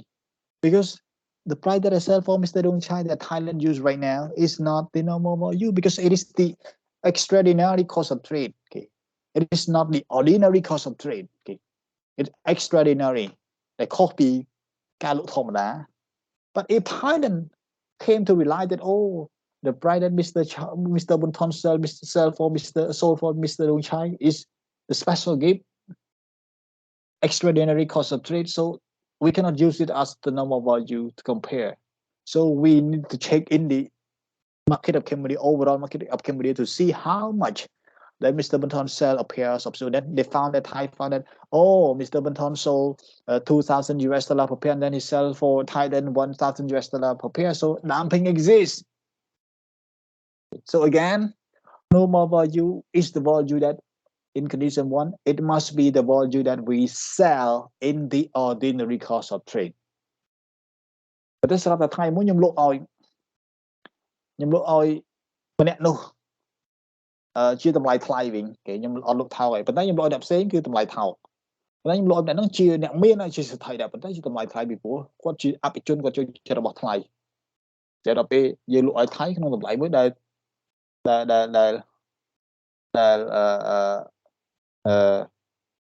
ថោកជាងតម្លៃដែលយើងលក់ឲ្យអភិជនហ្នឹងប៉ុន្តែថ្លៃជាងតម្លៃដែលយើងលក់ឲ្យមនុស្សទូទៅតែដល់ពេលថៃមកមើលលេគាត់មកយកតម្លៃដែលយើងលក់ឲ្យអភិជនម្នាក់លក់ឲ្យថៃ$1,000ដល់ពេលលក់ឲ្យអភិជននេះ$4,000ដល់ពេលលក់ក្នុងស្រុកខ្មែរគឺយើងលក់ថា$500ឬក៏$100ទេតែដល់ពេលថៃមកមើលលេងវាមិនមែនមកយកអា normal value ដែលយើង sell in ordinary cost of trade ទេវាយកវាមិនអត់ឃើញអា value ដែលយើងកំពុងលក់ឲ្យអង្គការម្នាក់ស្បែកជើងដូចគ្នាប៉ុន្តែតម្លៃដែលយើងលក់ឲ្យអង្គការហ្នឹង$4,000ពីព្រោះគាត់ថាខ្ញុំចង់បានរបស់នោះដែលថ្លៃអញ្ចឹងយើងលក់ឲ្យគាត់ក្នុងតម្លៃមួយដែលថ្លៃដើម្បីគាត់មានអារម្មណ៍ថាគាត់បង្ហាញក្តីស្រឡាញ់ចំពោះមនុស្សគាត់ស្រឡាញ់ for example I dare to buy expensive shoe for you. It means that I showcase my love for you, my extensive love for you, care for you. តែដល់ពេលថៃមកមើលចង់ឲ្យយើងលក់ឲ្យអង្គការហ្នឹងអញ្ចឹងសំណួរសួរថាម៉េចយើង commit dumping អត់យើង commit dumping អត់យើងលក់ឲ្យគាត់ក្នុងតម្លៃមួយដែលថ្លៃដល់ពេលយើងលក់ឲ្យថៃក្នុងតម្លៃមួយដែលថោកដល់ពេលគាត់មកចោទ dumping exist អត់ exist ទេពីព្រោះតម្លៃគាត់យើងមក compare មិនមែនតម្លៃ ordinary cost of trade ទេប៉ុន្តែជាតម្លៃ special offer ដែលយើងលក់ឲ្យអង្គការក្នុងតម្លៃមួយដែលថ្លៃអញ្ចឹង normal value ត្រូវតែជា ordinary cost of trade. You got a point, guy? Got a point here? Yes. ត្រូវតែលក់ត្រូវតែលក់ក្នុងស្ថានភាពទូទៅលក់ជាការជួញដូរទូទៅតែបើលក់ជា gift ជាលក់ឲ្យ special offer special edition ហ្នឹងគឺអត់អាចយកមកជា normal value ទេពីព្រោះវាក្នុងកម្រិតមួយតិចបំផុតប្រៀបធៀបជាមួយនឹងកន្លែងដែលយើងលក់ផ្សេងក្នុងស្រុកហ្នឹងទី2 number 2 the sale must be of the light product. The sale must be of the light product. What do you mean? It means that you cannot compare this export price of one product with the normal value of the other product. No, you cannot. អាហ្នឹងមិនអីទៅយល់ទេនិយាយតែពាក្យមកថា light product គឺយើងយល់ថាយើង compare បានទៅតែរបស់ពីរហ្នឹងដូចគ្នា Number 3 the product must be destined for consumption in the exporting country. Okay. The product must be destined for the consumption in the exporting country. What if we export to Thailand but not for consumption but for resale? Okay. Not for consumption but for Thailand to resell to the third party. Can Thailand use our normal value that we sell here? Okay, that we sell for Thailand here. Okay, for resale? No. We can use the normal value here only for the product that we sell in Cambodia, but the product is also the product that we sell for Thailand for consumption in Thailand, not for Thailand to resell. Okay. ចាំបើថៃលក់ទិញទៅដើម្បីលក់បន្តអាហ្នឹងយើងមានតម្លៃផ្សេងទៀតដើម្បីឲ្យអ្នកឯងយកមក compare មួយនេះដើម្បីអ្នកឯង determine ថា normal value បានតើតែតម្លៃនៃផលិតផលតើតែផលិតផលដែលអ្នកឯងយកមក compare ហ្នឹងជាផលិតផលដែលខ្ញុំលក់ចេញទៅប៉ុន្តែសម្រាប់ឲ្យអ្នកឯងប្រើប្រាស់ទូទៅមិនមែនសម្រាប់ឲ្យអ្នកឯងលក់តទេអញ្ចឹងត្រូវតែជា no ខ្ញុំច្រឡំ okay the product must be designed for consumption in exporting country មិន importing country ទេ exporting country ក្នុងប្រទេសដែលយើងនាំចេញនេះបើថាបើអ្នកឯងចង់មករក normal value នៅក្នុងប្រទេសខ្ញុំអ្នកឯងរកបានតែ normal value ណាដែលខ្ញុំលក់សម្រាប់ផលិតផលដូចគ្នាប៉ុន្តែផលិតផលដែលខ្ញុំលក់ក្នុងស្រុកខ្ញុំនេះខ្ញុំលក់ឲ្យអ្នកឯងផងខ្ញុំលក់ឲ្យខ្ញុំផងប៉ុន្តែខ្ញុំលក់ឲ្យក្នុងប្រទេសខ្ញុំគឺលក់ឲ្យសម្រាប់ប្រើប្រាស់មិនលក់ឲ្យសម្រាប់ធ្វើមនុស្សធម៌ទេបើលក់ឲ្យសម្រាប់ធ្វើមនុស្សធម៌អាហ្នឹងជារឿងផ្សេងខ្ញុំអាចលក់ក្នុងតម្លៃថ្លៃខ្ញុំអាចលក់ក្នុងតម្លៃថោកដែលអ្នកមិនអាចយកវាមកធ្វើជា normal value បានទេលុះត្រាតែខ្ញុំលក់ឲ្យមនុស្សទូទៅក្នុងសភាពមួយដែលគេយកទៅប្រើប្រាស់ consumption in the exporting country គឺប្រទេសកម្ពុជាដែលយើងនាំចេញទៅគេនេះមិនប្រទេសថៃទេចង់និយាយអញ្ចឹង the product must be in the ordinary course of trade in terms of sale the sale must be for the light product and the product must be designed for consumption in the exporting country or Cambodia let's say that and the price must be comparable តម្លៃនឹងតើតើអាចប្រៀបធៀបបានមិនបានតម្លៃត្រូវតែអាចប្រៀបធៀបបាន because some price are not the cash some price are something like let's say barter you know anybody know barter economy anybody know what barter economy is barter sale is Yes. When people like they exchange one good for another. yes very good when they exchange one good with the other and then we assume the price but here can we use this assumed price as the normal value no we cannot okay so the barter price is not the price that we can use to be comparable with the export price it must be the value that is in cash okay in number okay that we can see okay, that we can experience it it's not something that we assume one chicken one duck we can exchange with one chick let's say that one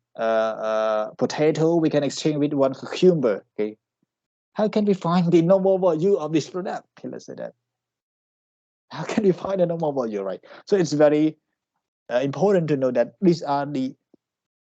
4 important conditions to determine the normal value in order to use it to compare with the export price. Okay. Are you fine, guys? So can I move on to the next slide? Are you okay now? Okay, teacher. Okay, very good. I try to examine slowly and emphasize again and again because I want you to imagine to visualize the picture of explanation. How is okay.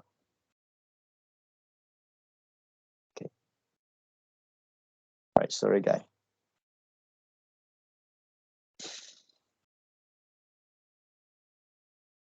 Right. Okay. What do you mean by the word ordinary course of trade? Okay.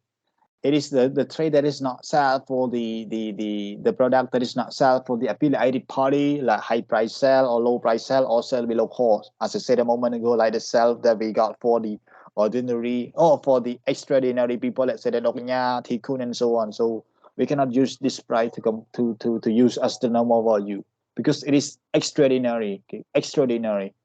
Second, sale of the light product, a product which is identical or a product with the close resemblance to the product under consideration. The product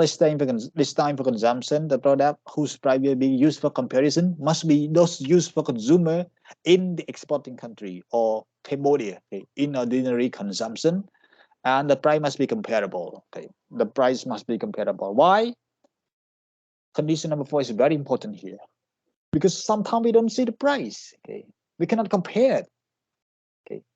Okay. Article 2, paragraph 4 of anti-dumping agreement require a fair comparison of the price. Yet, there are some hurdles, there are some challenges in making comparison. Why?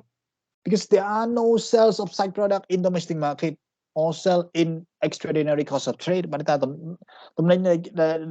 ដែលយើងលក់នៅក្រៅប្រទេសក្នុងតម្លៃថោកវាអត់មានលក់ក្នុងស្រុកយើងអញ្ចឹងទៅរក normal value ពីណាឬក៏លក់ដែរប៉ុន្តែលក់ក្នុងស្ថានភាពមិនធម្មតាលក់ឲ្យលោកកញ្ញាលក់ជាប្រទានកម្មលក់ជាអនុប្រទានឬក៏លក់ជាប្រទានកម្មអញ្ចឹងទៅអញ្ចឹងវាជាតម្លៃដែលយើងលក់ក្នុងលក្ខខណ្ឌពិសេសមិនមែនលក្ខខណ្ឌទូទៅទេអញ្ចឹងយើងទៅរកពីណា Second challenge ទី2ដែលយើងពិបាកក្នុងការរក price មក compare គឺ the sale volumes of the product in domestic is very low អូខេយើងលក់នៅថៃរាប់ម៉ឺន pair ក្នុងមួយគូអូខេ hay lúc không tầm lại đã tháo đó pe dương mà compare thay mà compare do compare tầm lại để dương lúc không dốc lộ tập pi mà lộ tập pi cuឬក៏តាម100គូខាងនោះ10000គូហើយយក10000គូមក compare មក100គូមិនត្រូវ so when the sale volume is of the product in under consideration in the domestic market is too low we can also find it very hard to make comparison of the price here លក់nó 50000ហើយយកតម្លៃលក់50000ហ្នឹងជាមធ្យមយកមក compare 100លក់ឲ្យយើងលក់ក្នុងបរិមាណតាម100គូឬក៏5គូឬក៏2គូក្នុងស្រុកខ្មែរ it is very impossible. And number 3, point 3, the third challenge okay, to determine the price for comparison is the PMI. What do you mean by the word PMIs? PMIs mean the price that we sell. Oh, there is PMI, meaning that we have special economic zone in domestic market. Okay. តែតម្លៃទីផ្សារកន្លែងផលិតហ្នឹងគឺខ្ញុំផលិតក្នុង special economic zone អញ្ចឹងខ្ញុំលក់ក្នុងស្រុកគឺរៀងច្រើនរៀងថ្លៃបន្តិចហើយខ្ញុំលក់ទៅក្រៅប្រទេសគឺរៀងនេះបន្តិចពីព្រោះក្រុមហ៊ុនដែលផលិតផលហ្នឹងគឺជាក្រុមហ៊ុនដែលចុះឈ្មោះនៅក្នុង SEZ សម្រាប់តែការនាំចេញទេខ្ញុំនិយាយជាក់ស្ដែង Let me talk about the real case in Sweden in 2018 before I went to UK I went to inspect 3 companies in Mobile Sweden who produce bicycle. When they export to European market, only $500 per bicycle. But when they sell in Cambodia, more than 1,000, because the product is not destined for consumption in Cambodia. Okay. The product is in special economic zone, registered in special economic zone. That the zone provide you a lot of facility, provide you everything, but only allow you to export in the foreign country to diversify the economy, not to use in Cambodia. It is PMI's particular market situation. So if we sell in Cambodia, it must be 1,000 or 2,000 US dollar per buy. Okay, because the product here is not allowed to sell in Cambodia. Because why? Because PMI's market here is the market that face condition that you must only sell this product for export. And why do we need to sell in Cambodia at a very low or at a very high price here for the same product here from the same factory? It's very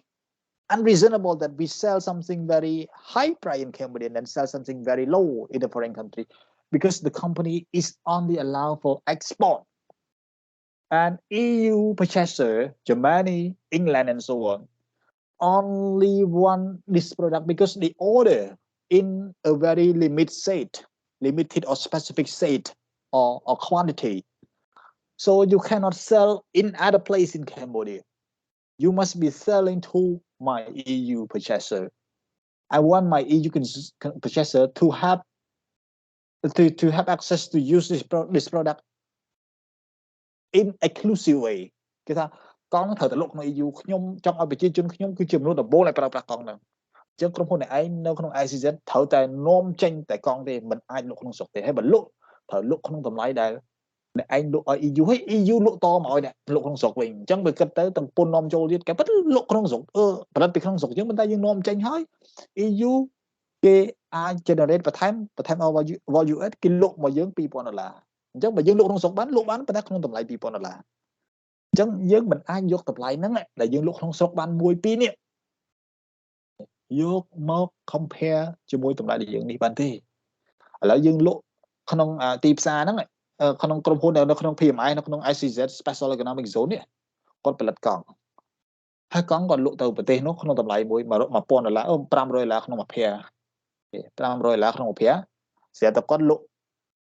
ក្នុងស្រុក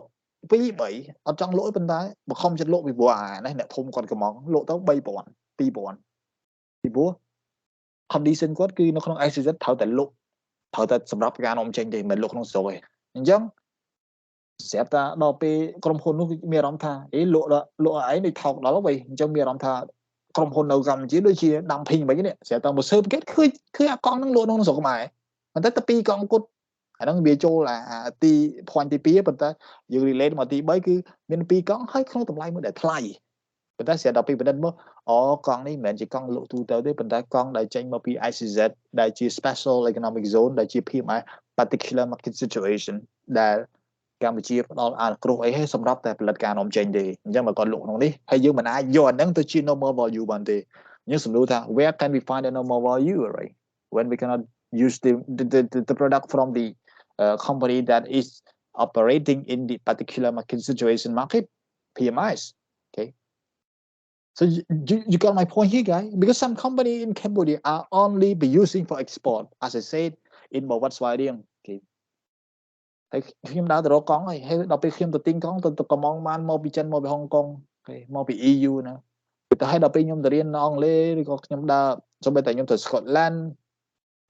ទៅ Wales ហ្នឹងគឺជួបសិតតែកង់ made in Cambodia ទេបាទ made in Cambodia ទេដល់ខ្លះគាត់រៀននៅ Israel គាត់ឃើញមួកខ្លះដាក់ made in Cambodia ដាក់ផ្លាកអីគាត់ថាវ៉ាវផលិតផលខ្ញុំគឺសាហាវវាយដល់ស្រុកខ្មែរវាយលោកដល់បរទេសឯណាក៏ពិតអានេះជាគោលការណ៍ដែលយើងសម្រាប់តែការនាំចេញខ្ញុំសូមបញ្ជាក់ថាកម្ពុជាគឺជាអ្នកដែលនាំចេញកង់ច្រើនជាងគេបំផុតបន្ទាប់ពីហុងកុងឆ្នាំខ្លះយើងមកលេខ1 top bicycle exporter ទៀតដឹងហ៎គឺចេះនាំគ្នាកង់ស្រុកខ្មែរទើបតែល្បីប៉ុន្មានអាពេល COVID នេះមិនដឹងចាប់ដើមឈ្មោះទិញកង់ No, Cambodia is the biggest exporter of bicycle following Hong Kong. Sometimes some year we got rank number 1, but you never know, right, because it is only from special economic zone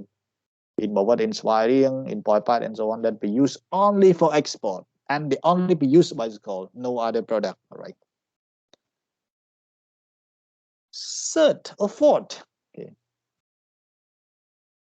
there is non-market economy, NMA. A moment ago I talked about PMIs, but right now we got another important challenge that caused the difficulty in finding the normal value, which is the non-market economy. It means the value in Cambodia is already fixed by the state. Okay, it is not the free market economy, but it's the non-market economy. So you cannot use the value that the state fixed in Cambodia here to compare, to use as the normal value to compare with the export price. Okay, because it is not the normal value that is sold in the ordinary course of trade, but it is the value that is monopolized, that is fixed by the state. Let's say that. So how can you use it as the normal value? But it is not in the free market economy in Cambodia here. So again, these are all the challenges that we find it very hard to find a normal value to be comparable with export price. Condition number 4 of the dumping, there must be the price that is comparable. But right now we got some important challenges to find the price in order to make comparison. So what are the remedy? What are the solution? Okay, when this 4 condition A, B, C, D here happen, so what are the condition to address this challenge of finding the price for comparison? There are 2 important resolution. There are 2 important solutions that the WTO provide, okay, under the ADA agreement 1995 here. The first one is the use search party or search country price as the normal value. What do you mean by the search country price? Because when we export this product, we do not only export to one country, but we export to the rest of the world. Okay. We export to the rest of the world. So if you export to this country at a very high price, you don't have no more value at home because there are 4 conditions I just mentioned a moment ago that make it very hard to identify normal value. So they decided to find the other country, the value that in other country that Cambodia also export to. Let's say that to Bangladesh, Cambodia also export bicycle to. Sue. I made a case about Sue. We export to Thailand. So right now they also found that Cambodia has no normal value of Sue in Cambodia because Cambodia does not produce Sue for internal consumption but only for export. So Thailand will go to check in Bangladesh to see whether the value that Cambodia sell in Bangladesh is lower or higher than the export price that Cambodia sell in Thailand. So they can also use the third country price as the normal value when we don't find normal value in Cambodia, the country of export. All right. Second, okay, right now Cambodia only export to Thailand, no in Cambodia. We don't sell in Cambodia. We have no normal value. We don't sell to the other third party country. So we only sell to Thailand. So right now Thailand cannot find the normal value to compare with the export price that Cambodia sell to Thailand to identify dumping. So the other way that Thailand can do is to construct the normal value in Cambodia. Thailand will send the delegation, a committee member to Cambodia to check the production chain, production line. For example, taking into account the amounts of administration, the selling in general cost, and also the profit. We calculate finding the profit margin and so on. You will see how much this product should be sold in Thailand. If you calculate that the administration, the operation, electricity, the labor force that you hire, that the company hired in Cambodia, and also with the 5% or 15% profit margin together, you can see that the shoe must be sold in the foreign country at $200, but right now you sell at only $100 in Thailand, which is very low compared to your production cost. So the normal value is there. Thailand authority do not find the normal value in your market, but they come to check the production line to examine all the costs incurred during the production, operation, labor, land, factory, electricity, and also 15% or 5% profit margin. Transportation, totally it must be selling in the foreign country at $200, but why you sell at only $100 in Thailand? There must be dumping, right? These are the two solutions to identifying normal value. You got a point, guys? All right, clear? All right. Yeah, the second option is it like they have when they send the delegate to investigate, the host country must accept that? Yes, we have to accept. Right? That is the case of Canada and US in 2009, 2020. I want to tell you, Matrix, Cambodia, the US. You know why the US decided to send delegation to the to Cambodia to the manufacturer or the industry that produce mattress นั่นคือปูก that export to the US because we only export mattress to the US. Second, the company are in PMI, are in particular market situation, ICZ, let's say that. So the US does not find the normal value in Cambodia market, so they decided to send delegation to study the price, to construct the normal value, and then they go to the production line, production chain, and then I find that the cost is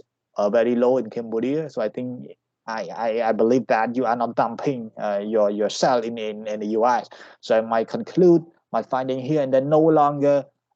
seek any compensation from you, or no longer considering any remedy, any measure against Cambodia anymore, right? So that case is right now over, because this sent delegation to Cambodia to examine the price here using the second option as the remedy here, constructing the normal value. Then they found that our price is already lower than the export price that we export to the US. Okay, so that is the case that we already experienced in 2020. Okay, so you got my point now? Come Yeah. on, yes. How can the host country know or guarantee the neutrality of the delegate being sent to their country? Yeah, it's a very good question. How can we know that the when for my case that I involved, we send our technical people from the Department of Import and Export of Cambodia. Okay, and then we escort the U.S. delegation to the site, okay, to inspect the production line. We also at the same time hire the independent research firm. I forget Nippon or something, okay, to conduct the cost structure study in the industry, then reveal the result of the study to the US counterpart. So if they don't believe, come to the site themselves, but we will escort you to check again, to verify. Okay? And don't worry, even though we do not escort, the industry owner manager will also work closely with those, because they are also wishing not to see the US finding the dumping practice by Cambodia. Otherwise, the export will be facing tariff dumping, anti-dumping duty imposed by the US. So yeah, but we have to also send our official to escort the American delegate here in order to ensure the trust, okay, of the calculation or examinations of the normal value, constructions of the normal value, right? Okay, so that is all of my explanation here. Are you fine? Otherwise, we can have the 30-minute break, and then we will be coming back to finish up the chapter here. Are you okay, guys? Very tired anyway, but I have to have dinner as well. Okay, So teacher. yeah, right. So can we have dinner now? Can we have a break now? Yeah, sure, yes. All right. Yes, Okay. like Okay, guys. See you soon in the next 30 minutes.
Okay, guys, so welcome back. Welcome back.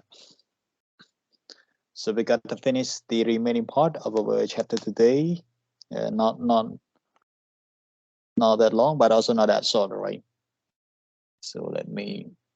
go on to my slide. Okay, right now, can you see the slide, guys? Yes. Yes. All right. Okay. Okay. So we just finished the parts of normal volume, the volume that we sell at home. All right. So as I said, it's that is not that easy because in some cases we cannot find where the normal value is. So we need to construct. We need to use the third party price as the normal value in order to make comparisons with the export price. Because without the normal value, we cannot compare with export price, and then we cannot identify whether dumping exists or not. Okay, so it's very important to know about this important aspect. Okay, okay, let us finish the normal value. Move on to the other important part or important condition. It is the export price. Okay, export price is the transaction price at which the producer in the exporting country sell the product to an importer in the importing country. So we don't care where they sell, I mean, but we only care that they sell from one country to the other country. Okay, whether they are right now selling in Cambodia, providing the money in Cambodia, or providing the money in Thailand, they don't care as long as it is the transaction volume between Cambodian businessman and Thai businessman. Okay, yeah. So that is called transaction price or the export price. It's very important that because it determines whether dumping exists or not when we find export price less than the normal value. However, there are also some important challenges in or to determining export price. Why? Because some price are not comparable and not determinable. Why? Because some export price are in the forms of internal transfer or barter. I think you know quite well about the word barter. When export price in cash, it's very easy for us because it's, of course, we can quantify the difference between export price and normal value by using the price margin here. But here it's not the money, it's not the cash, it's not the value, it is the barter, the assumptions of the product quality, the assumption of the product value that is not shown in cash, okay, in money. Okay, so it's very hard to find export price when it is in transfer, for example, bank account, or using the internal transfer that is not made in cash, and also barter to make it simple. Okay, I don't want to complicate over this. Second one is the association or compensatory arrangement between exporter and importer. What does it mean? Why it is also a challenge to the determination of export price? Because when you are providing the price value, the export value, export price, in the compensation, in the association,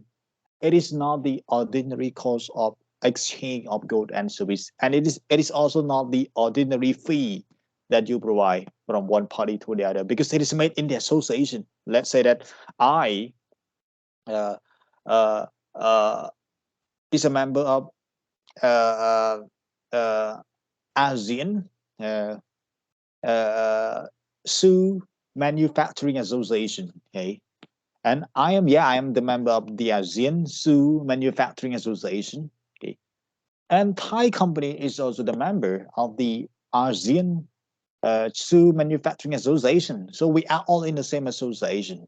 So if I pay the price, if I sell my good from Cambodia to Thailand, okay, and at the price that is made in the association arrangement, it must be more favorable than the ordinary price. So the export price here is not determinable. Okay? This export price is not considered as the ordinary export price because it is made under the association. Or in other words, when the exporter or importer are selling something in the way of compensatory arrangement. What do you mean by the compensatory arrangement? I owe Mr.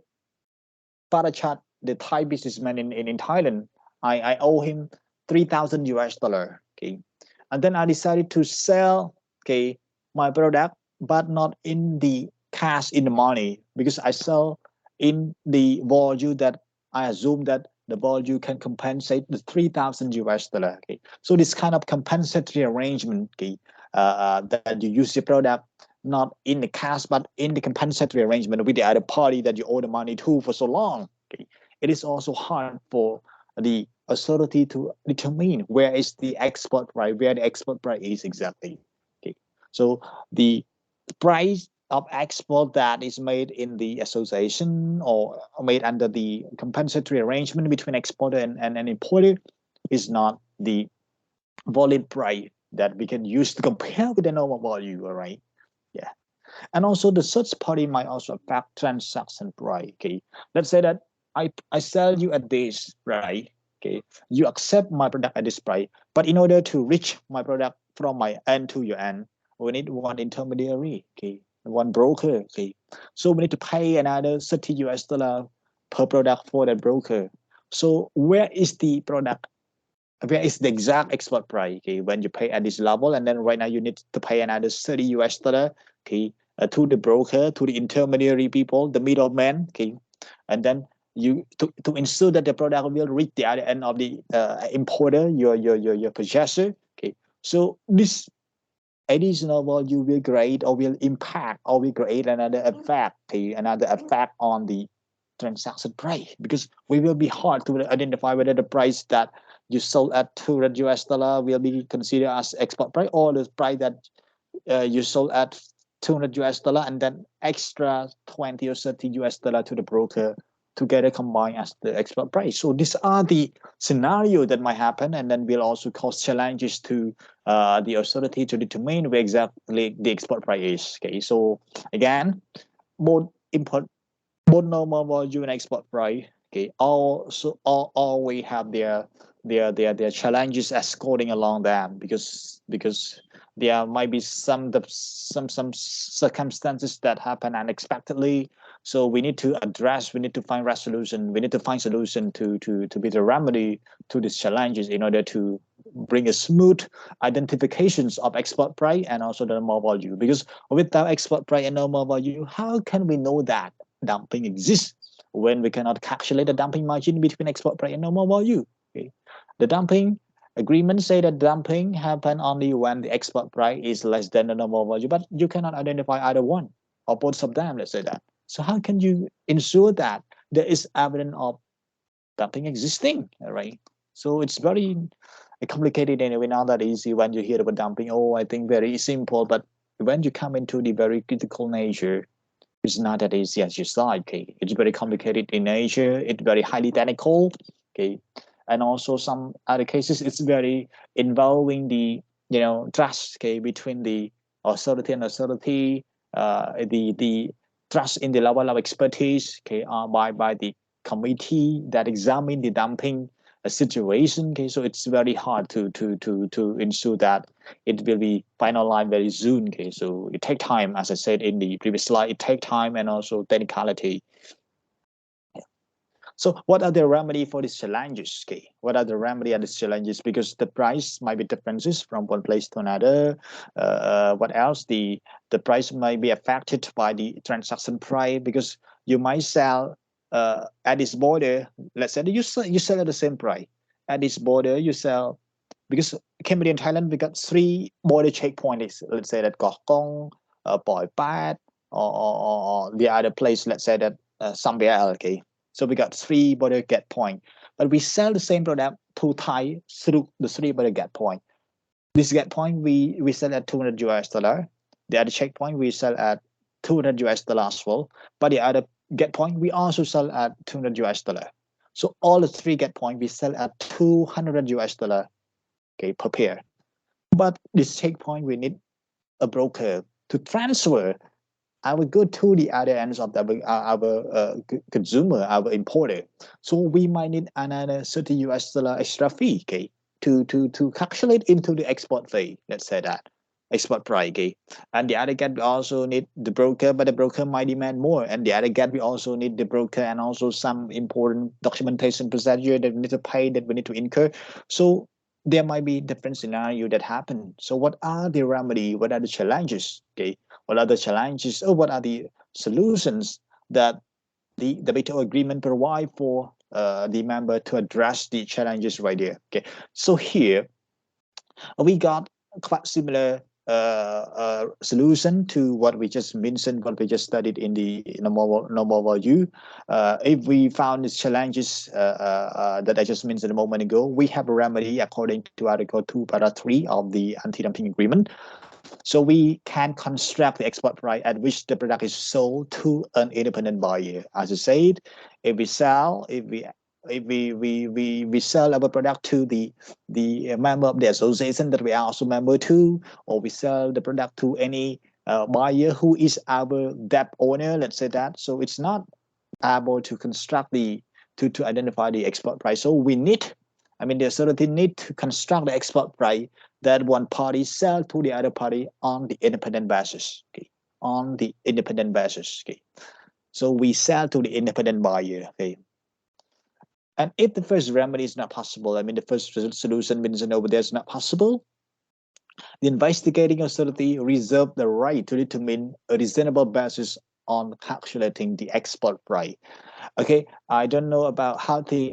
calculate the export price. We can know the basic, but when it came to very high technicality, I think I cannot give you a clear picture because it involves the calculation model. It also involves the sample and also involves some other technical way of calculating. So I just let you know that we have this, but I don't know how to calculate this. All right, but we have it. The law provide. Okay, especially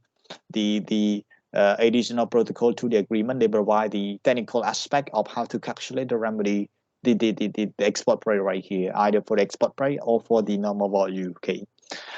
determining dumping margin. Okay, as I said,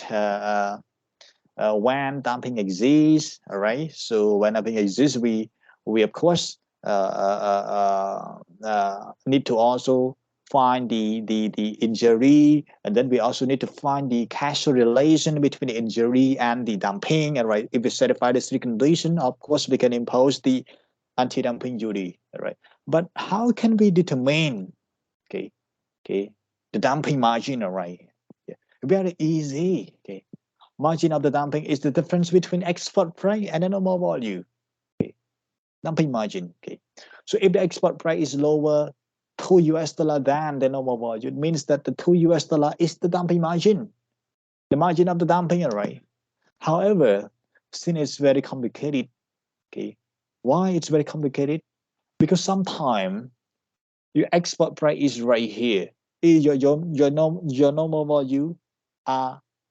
common. Okay, let's say that all the same product that you sell in Cambodia are at the same price in all provinces in Cambodia. So it's very easy to identify the common normal value. Let's say that if you sell that shoe, a pair of shoe, $10 per pair, and across Cambodia you sell the same price for the same shoe. Okay, so it's very easy, right? But export price is different. As I said, we got 3 border checkpoint, and the first gate it is at this level, but second gate it is with the extra fee because we got the third party involving, and then at the other gate we also have another additional fee, okay, beyond the export price. So it's very hard to compare whether we use which price of export price that among the 3 border gate here to compare with the normal value that we found a common one in the Cambodian market. Okay, so it's not that easy because there are differences in both the normal value and also in both the transaction or export price. Okay, so, however, since this kind of calculation is very complicated in nature, so they may apply the 3 following samples, 3 following methodology right here. First is the weighted average versus weighted average, or we call it WW methodology. When do we use it? We use weighted average WW when we found that in export price there are various export price of the same kind of good, and also in a normal value we sell in Cambodia market, we also sell at the different price, okay, different value in Cambodia. Let's say that as I said, you sell in Cambodia,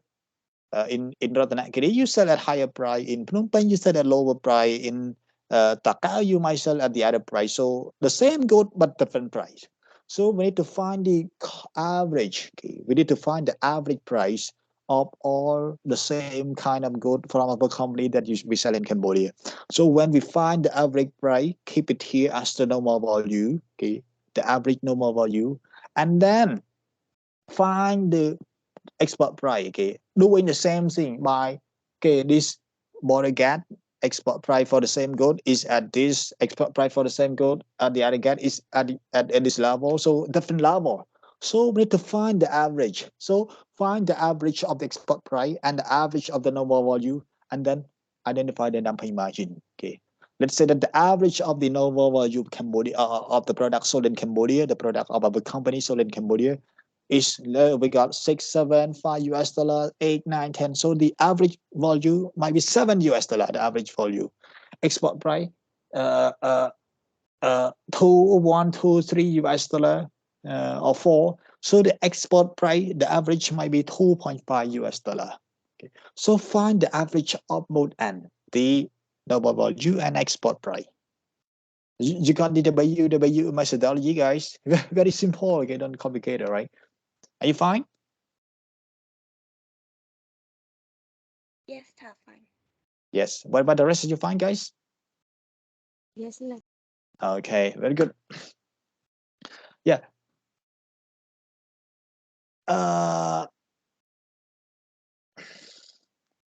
Transaction methodology, tool transaction methodology.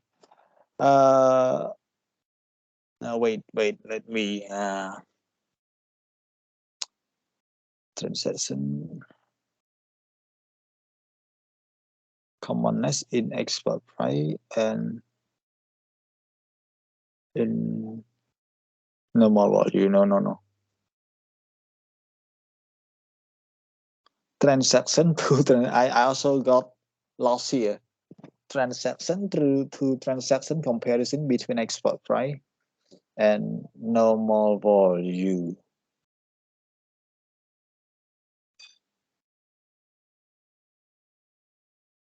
Commonness in export price.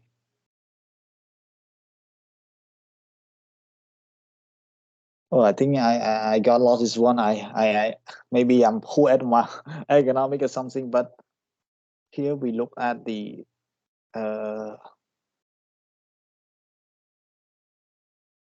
I think I need to check the book once again to work. Okay, so let me, because when I'm not clear, I dare not to explain to you because I'm afraid that I give you the wrong information. So keep it here first. Keep with me, guy. Don't miss it next time. When I come back, maybe because I think that today we might not be able to finish because it's very long. It's the chapter. So keep it for this one TT here. I'm gonna check for you again, and then I give you the example. How do we calculate by using the TT methodology here? But for the WT methodology, it's very simple. Oh, I know. Okay, I got it now. TT methodology. Oh no. Oh, I got confused again. Okay. WT. Okay, skip TT. Okay. WT mean in normal value we got very difference. Okay. This one, that one, this one, that one. Okay. However, in the so we have to find the average, okay, the weighted average in the normal value that we sell at home. Okay, let's say that as I said, we sell at in Cambodian market 6 US dollar, 7 US dollar, 8 US dollar, or 9 US dollar. Okay, let's say that we've got the 4 price range 6, 7, 8, 9. So the average must be 7.5. Let's say that I am good at mathematics. Okay, 7.5 US dollar is the average weight range. Okay, weight price of the normal value 7.5. Okay, but okay, but the methodology, the export price, we don't use the average. We use the transaction one by one because we call it targeted dumping. Okay, we want to target, we want to target a dumping at some specific location, some specific province. Okay, let's say that we wait បាននេះថាអាតម្លៃនៅក្នុងនេះវាច្រើនអាតម្លៃ normal value វាច្រើនប៉ុន្តែយើងយករួមប៉ុន្តែអាតម្លៃដែលយើងលក់ទៅក្រៅអាកន្លែងនេះយើងលក់ប៉ុណ្នេះអាកន្លែងនេះយើងលក់ប៉ុណ្នេះអាកន្លែងនេះយើងលក់ប៉ុណ្នេះអញ្ចឹងគេអត់យកតម្លៃរួមរបស់អាលក់ទៅក្រៅទេពីព្រោះវាជា T នឹង transaction មួយវា target បើយើងចង់កំណត់អាណាមួយយកទីតាំងមួយអញ្ចឹងកុំឲ្យយកទីតាំងហ្នឹងទៅ compare មកទីតាំងផ្សេងទៀតដែលយើងនាំចេញហ្នឹងដើម្បីយក average value អត់ទេគឺយើងយកតែទីតាំងហ្នឹងមួយទេដើម្បីយកមក compare ជាមួយនឹង average normal value គេហៅថា targeted dumping បើថាយើង target តែទីតាំងច្បាស់លាស់តែទីតាំងតែ consumer ណាតែ exporter នៅក្នុងតំបន់ណាដែលជាក់លាក់គេថាលើថាវាមានមណ្ឌលវាមានបាត់ដំបងវាមានកោះកុងហើយនឹងសៀមរាបដែលតំណាក់ម្ដងជាមួយថៃ let's say that ជាមួយប៉ៃលិន កោះកុងហើយនឹងប្រទេសមានជ័យមិនសៀមរាបទេគេប៉ុន្តែយើងអត់ចង់ប៉ះពាល់រឿងកោះកុងហើយនឹងនេះទេយើងទុកឲ្យគាត់ដាំឲ្យដាំចុះប៉ុន្តែយើងចង់តែអនុវត្តនៅកន្លែងប្រទេសមានជ័យ border gate ប្រទេសមានជ័យអញ្ចឹងយើងយកអាតម្លៃ normal value រួមរបស់កម្ពុជាទាំងមូលប៉ុន្តែអា export price យើងយកតែតម្លៃដែលយើងគិតគូរជាមួយប្រទេសមានជ័យ get វា target យើង target តែកន្លែងហ្នឹងឯងអញ្ចឹងអាហ្នឹងក៏គេអាចធ្វើបានដែរប៉ុន្តែនីតិវិធីស៊ីជម្រៅបែបណាគឺខ្ញុំអត់យល់ទេហើយអា TT នោះអាចក្នុងស្រុកហ្នឹងគឺវាមានច្រើនប៉ុន្តែគេយកតែមួយគេយកតែមួយទីតាំងទេគេអត់យក average ទេវាដូច target ដែរប៉ុន្តែវា target ទាំងក្នុង normal value ទាំង export price តែខ្ញុំអត់ច្បាស់ខ្ញុំអត់ធានធានាអញ្ចឹងទេប៉ុន្តែចុងក្រោយនេះគឺខ្ញុំអានរួចហើយគឺអញ្ចឹងគឺnormal value យើងវាច្រើនអញ្ចឹងយក average មកចាំយកអាហ្នឹងយកទៅ compare កន្លែងទីតាំងណាមួយជាក់លាក់ not at all export price to the same country but difference export price to the same country តែឥឡូវបើចង់យើងថាតម្លៃដែលយើងលក់ឡើយនិយាយវិញ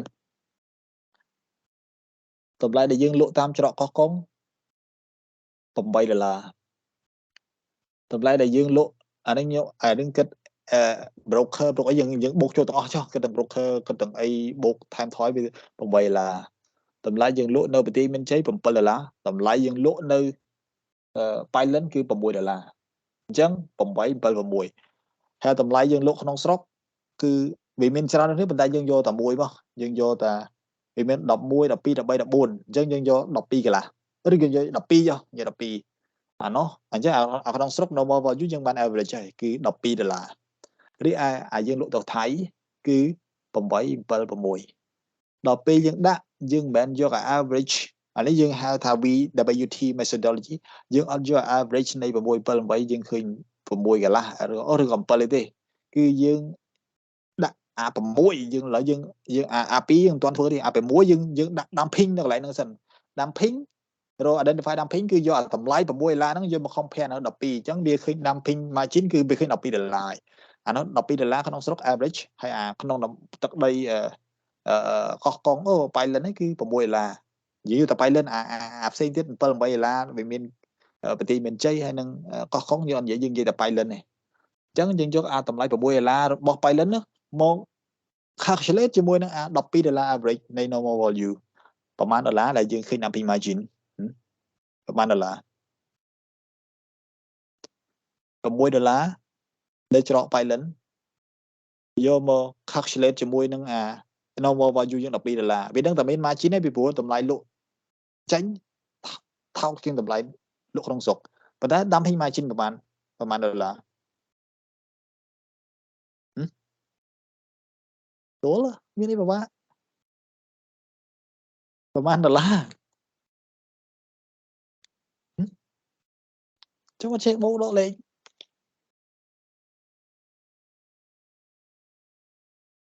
នេះយើង6លក់ចេញ$6យើងលក់ក្នុងស្រុកជា average $12 margin ប្រមាណ dumping margin 6គ្រូ$6អញ្ចឹងដល់ពេលយើងដាក់ដល់ពេលថៃគេ search ឃើញគេរកឃើញគ្រប់លក្ខខណ្ឌហើយគេអាចដាក់ import duty លើស្បែកជើងយើងដែលនាំចូលច្រកប៉ៃលិននោះថែម$6នៃពន្ធនាំចូលដើម្បី offset ជាមួយនឹង dumping ដែលយើងបានអនុវត្តចប់អាហ្នឹងហើយគេទៅធ្វើនៅច្រកនោះម្ដង ពីព្រោះតម្លៃវាមានផ្សេងគ្នាគេទៅដាក់នៅច្រកកោះកុងហ្នឹងគឺ8 $8អញ្ចឹង8 $ហើយយកមក subtract ជាមួយនឹង$12 normal value average នេះវាឃើញតែ4 $ទេអញ្ចឹងអា dumping margin នៅកោះកុងដែលលក់8 $ថ្លៃជាងអានៅThailand នេះអានេះលក់តែ6 $ទេអញ្ចឹងអានោះលក់8 $អញ្ចឹង dumping margin វាទៅជាទាបវិញពីព្រោះ12 ដក8សល់ប្រហែលសល់4អញ្ចឹងថៃដាក់ dumping margin dumping duty anti dumping duty លើផលិតផលចេញពីច្រកកោះកុងហ្នឹងផលិតផលដូចគ្នាទេប៉ុន្តែចេញច្រកផ្សេងនេះហើយអាខុសនៃការនាំ export price ហ្នឹងវាលក់ផ្សេងគ្នាអញ្ចឹងគេយក transaction by transaction ណាគឺមិនមែនយកជា average ទេអាក្នុងស្រុក normal value គឺយកជា average ប៉ុន្តែអាក្រៅស្រុកគឺ transaction និង transaction គឺគេយកអាមួយគេឥឡូវគេយក target អាតាមច្រកកោះកុងគឺច្រក Thailand គឺគេនឹងដាក់$6 anti dumping duty ដើម្បីជា counter measure មកលើយើងអានៅច្រកកោះកុងហ្នឹងដោយសារយើងលក់$8បើ compare ជាមួយនឹង average normal value យើងគេនឹងដាក់$4ពីព្រោះ12ដក8សល់4រីឯនៅប្រទេសមានជ័យ$7អញ្ចឹងគេគិត$7ហ្នឹងសិតជា transaction value នៅក្នុងច្រកប្រទេសមានជ័យអញ្ចឹង12ដក$7វាស្មើនឹង5អញ្ចឹងនៅតាមនៅកោះកុងគេដាក់$4 anti dumping duty បន្ថែមពន្ធនាំចូលលើផលិតផលយើងហ្នឹង$4មួយកតានៅប្រទេសមានជ័យគេថែម$5ដោយសារយើងលក់តែ$7ទេយើងលក់$7ហើយ compensate វាសល់$5រីឯនៅ Thailand គឺយើងត្រូវបង់ពន្ធថែមគេ$6ក្នុងមួយ unit អញ្ចឹងយើងមើល anti dumping duty ដែលគេដាក់មកលើផលិតផលតែមួយប៉ុន្តែតាមច្រកផ្សេងគ្នាគេហៅថា targeted dumping គឺមានតម្លៃផ្សេងគ្នា duty ផ្សេងគ្នាគេដោយសារតែគេគិតពី individual transaction គេ when there is different degree in export price គេ you got a point huh? you got a point here guys ស្រួលយល់ទេអា W ហ្នឹងគឺ wage average នៅក្នុងស្រុកយកតម្លៃរួមកណ្ដាលមកប៉ុន្តែអាក្រៅនេះត្រូវរៀងខ្លួន individual transaction មួយពីព្រោះ export price នៅតាមតំបន់ព្រំដែននៃផលិតផលមួយក្នុងប្រទេសតែមួយប៉ុន្តែវាផ្សេងគ្នាវាផ្សេងគ្នា Okay you got a point guys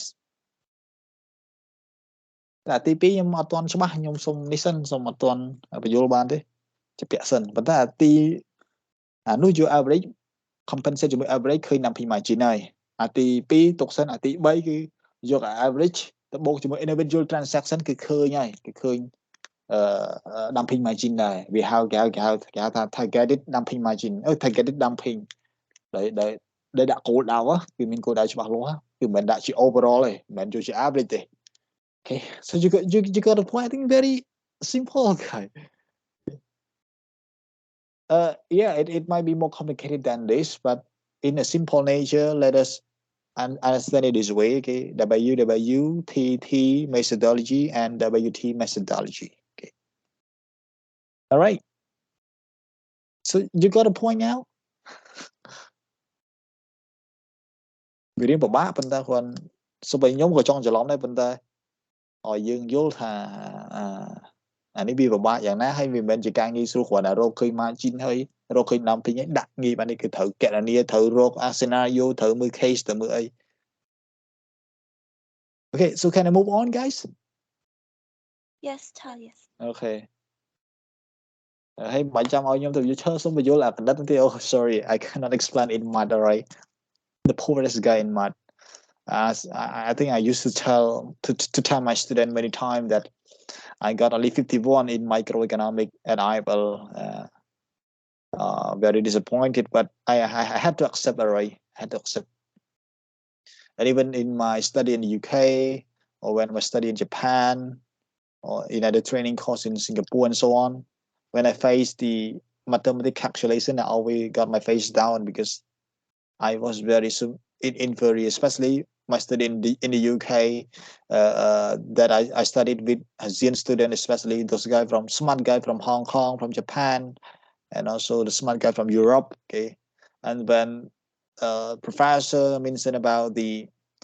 model and then they raised the hand because when we talk about competition law we refers to the law that govern the competition policy of member state of EU and we also need to calculate the competition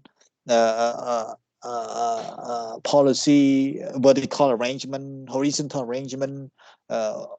what degree of competition margin, and this it's very hard to understand. I have to focus very slowly, and then the foreign student, my classmate, they answered right away, very correctly. Okay, and I had to admit that I cannot say I'm good at this. Well, when I am not good at it actually. Okay, so I have to admit that I'm the poorest guy at Mart. Okay, you can imagine I got only 51 in microeconomic at IEL back in the year 2013 or something when I was in my year 2 year 3. Okay, because year 2 year 3 that time we studied macroeconomic at IEL the last year. Okay, so I move on to the other slide. I don't want to complicate it. Okay, let us assume that we already understood when dumping exists. Okay, we already understood when dumping exists. I do not assume that you can understand 100%, but at least 90% or 70 or 80%. All right, at least you can figure out what does it mean by dumping here. How can it exist? How can we quantify? How can we assume that dumping exists? Okay, looking at the scenario, looking at the condition right there. Okay, let us look at the condition number 2. As I said, even though we found dumping, we also need to find whether the domestic industry face injury from the dumping or not.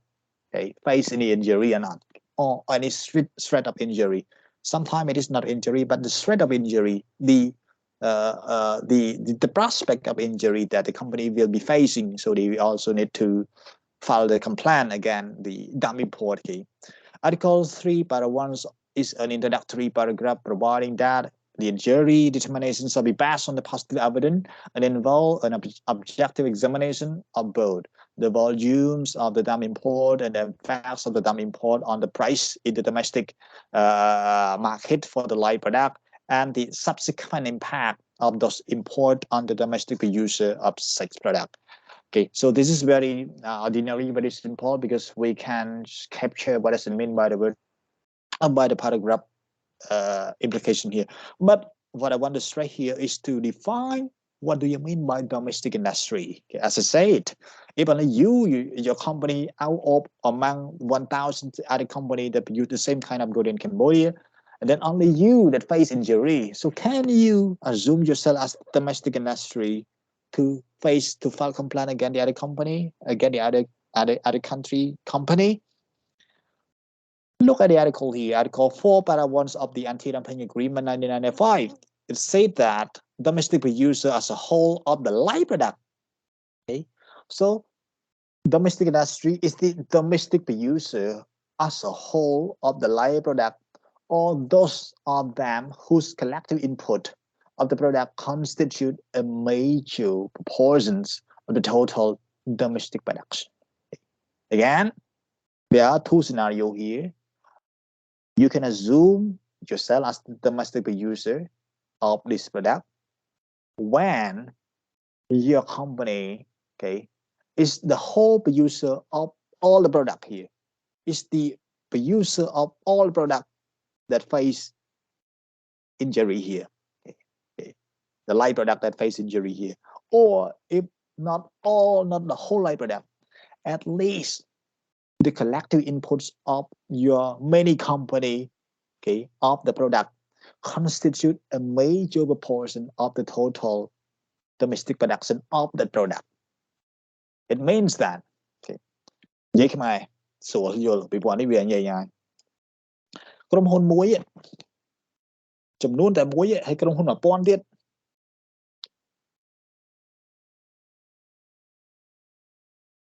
injury face injury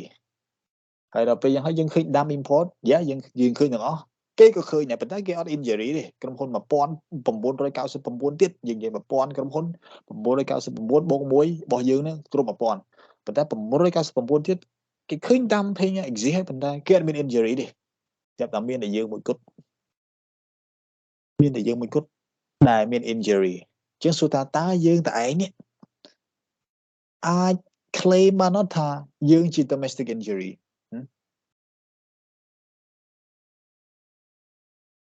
តើយើងអាច claim មកថាយើងជា domestic injury ហ៎យើងមើល condition number 1 as a whole of the live product ឥឡូវសួរថាយើងនេះជា domestic injury ជា domestic industry សួរមកខ្ញុំឆ្លើយមកគ្នាយើងស្រួលស្រួលឆ្លើយតើក្រុមហ៊ុនយើងតែឯងនេះអាចចាត់ទុកថាជា domestic injury domestic industry ហ៎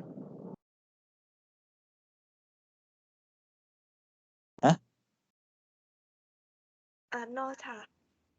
Yeah ពីព្រោះយើង as a whole នេះមិនជា sole producer of all the product live product here ឥឡូវគេបើយើងឃើញគេលក់ទឹកអប់ដាំក្នុងតម្លៃមួយដែលថោកបំផុតដែលយើងឃើញគឺពិតជាដាំមែនតម្លៃពីព្រោះយើងទៅឆែកមើលនៅស្រុកគេលក់តែ$8ដល់ពេលលក់ស្រុកយើងលក់$6ពិតជាដាំមែនហើយយើងជា injury ពីព្រោះផលិតផលយើងដែលលក់$10ក្នុងស្រុកខ្មែរឥឡូវគេលែងឲ្យផលិតផលគេដូចយើងដែរប៉ុន្តែគេលក់តែ$6ក្នុងស្រុកខ្មែរអញ្ចឹងអតិថិជនរបស់យើងរត់ទៅរកផលិតផលគេអស់ injury in fact exists right exist ប៉ុន្តែយើងតែឯងដែល suffer ប៉ុន្តែក្រុមហ៊ុនផ្សេងទៀតថាមិនអីផងខ្ញុំធម្មតាក្រុមហ៊ុនខ្ញុំរត់ដែរប៉ុន្តែអត់មានបញ្ហាទេផងមានអតិថិជននៅមកធម្មតាអាចថាខ្ញុំនឹងវាមានសេវាល្អមានអីលើពីនឹងតែឯងមានផលិតផលដល់ពេលគេអាណាថោកជាងគេទៅរកអ្នកផ្សេងវាអាចជារឿងរបស់អ្នកឯងផ្សេងអាហ្នឹងចាំខ្ញុំបញ្យល់តិចទៀតប៉ុន្តែបញ្ជាក់ថាយើងមិនមែនជា domestic industry យើងជា domestic industry ប៉ុន្តែយើងអត់មាន qualification ក្នុងការ file complaint ទេពីព្រោះយើងមិនមែនជា abuser as a whole of the live product ទេណា as a whole of the live product ទេហ្នឹងមួយប៉ុន្តែអូខេឥឡូវយើងមិនមែនជា producer the whole producer of the live product ទេអូខេ fine ខ្ញុំមិនអត់អាច qualify ជា domestic industry file complaint ទេប៉ុន្តែខ្ញុំមានក្រុមហ៊ុនផ្សេងទៀតដែលផលិតផលឲ្យខ្ញុំហើយសិតតែពួកម៉ាក់ខ្ញុំហើយសិតតែ injury ដូចខ្ញុំមាន injury ហើយទាំងអស់គ្នាឥឡូវថា1000ក្រុមហ៊ុនគឺមានក្រុមហ៊ុន50អញ្ចឹងតើក្រុមហ៊ុន50នេះក្រុមហ៊ុន50នេះឥឡូវគេដាក់ major proportion គេថាគឺមានលក្ខណៈភាគច្រើនដែលមានសមភាពភាគច្រើននៃ total domestic production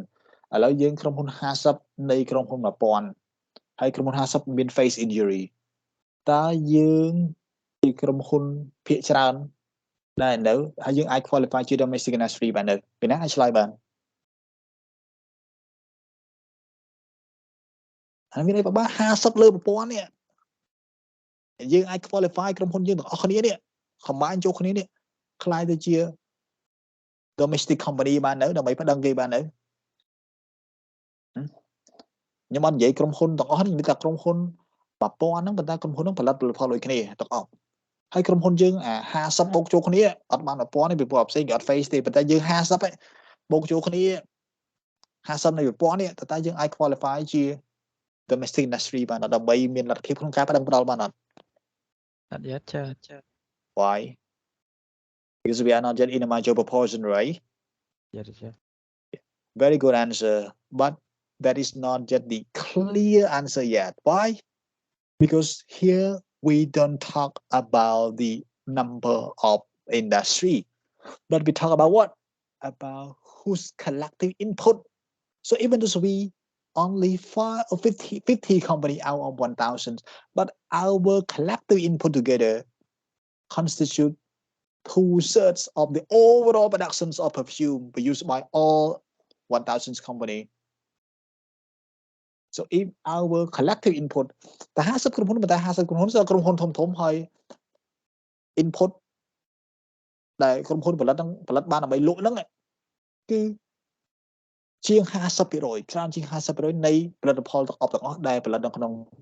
ក្រុមហ៊ុនទាំង1000ហ្នឹងអញ្ចឹងកន្លែងនេះខ្ញុំចង់បញ្ជាក់ថាពាក្យថា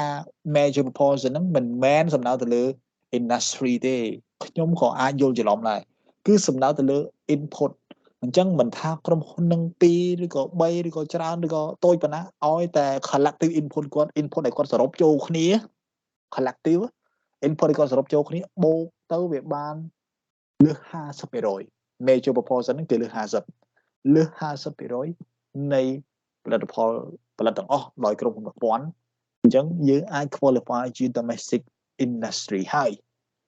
according to article 4 paragraphs of Anti-Dumping Agreement 1995. So you clear now? Are you clear now? The definition of domestic industry here. Okay. Okay, teacher. Okay. The rest are you fine, guys? Yes, let's. Okay អញ្ចឹងចាប់គ្រាន់តែកាន់ប៉ុណ្្នឹងគ្នាយើងច្រឡំមួយថាហើយកំហុសនេះវាមិនមែនជាកំហុសដែលយើងមានអីពីណាក៏មានកំហុសក្នុងដែរពីព្រោះមេត្រានេះគឺ confusing ក្រុមហ៊ុន50មិនតែអាចចាត់ទុកថាជា major proportion ណែឯងអាច qualify នេះពីព្រោះក្រុមហ៊ុនទាំងអស់ដែលផលិតផលទាំងអស់ផលិតផលទាំងអស់ដូចគ្នាដូចណែឯងវាមានប្រព័ន្ធឯងតែ50មិនបានឯង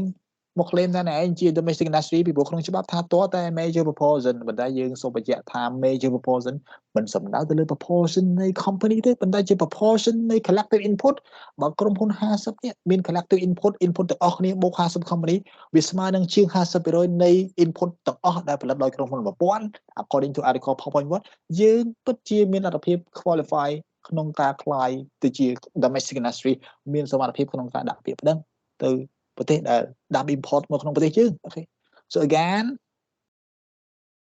collective input again not the number of company the collective input of those company combined out of the other 1,000 company out there again okay be careful right each word in law is a killer poisonous what pill okay pill okay yeah you define domestic industry we refer to the industry that the collective input of which constitute the major proportion of the total production. All right, we finished defining it, and right now let us define injury. What do you mean by injury? In Khmer, away to injury. Okay.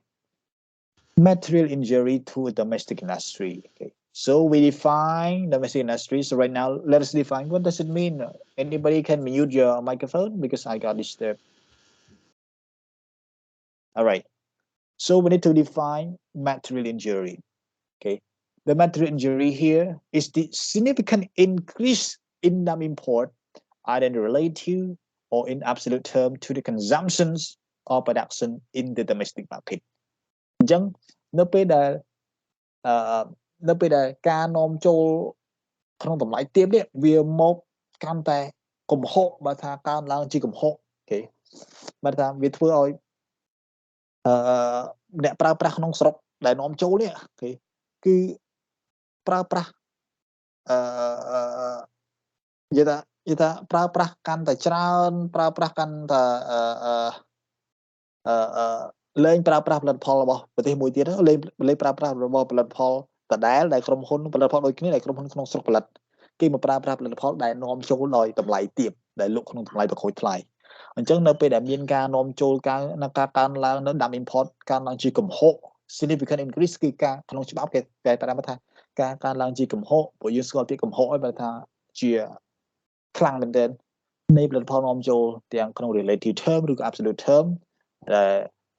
បំរើដល់ការប្រើប្រាស់ក៏ដូចជាប៉ះពាល់ដល់ production នៅក្នុង domestic market អាហ្នឹងក៏ជា injury ដែរណាអញ្ចឹងវាធ្វើនៅពេលដែល import injury ដាំ import ហ្នឹងវា significant increase វាកើនជាកំហុសអាហ្នឹងក៏បង្កដល់ injury ដែលដោយសារវា change pattern of consumption and production នៅក្នុង domestic market ហើយទី2ហ្នឹង the significant price undercutting ការកាត់បន្ថយតម្លៃជាកំហុសនៃផលិតផលដែលនាំចូលដោយបង្ខូចថ្លៃនៅក្នុងប្រទេសនាំចូលដែលធ្វើឲ្យការដំឡើងថ្លៃនៅប្រទេសនាំចូលមិនអាចធ្វើទៅរួចស្អីសុំតែនេះយើងខ្ញុំសុំបន្តិច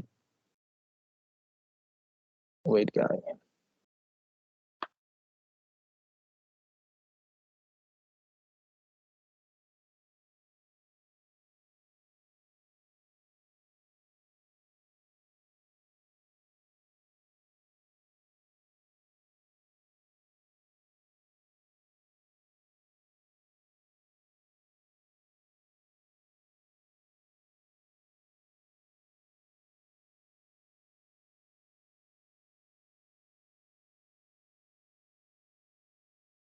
okay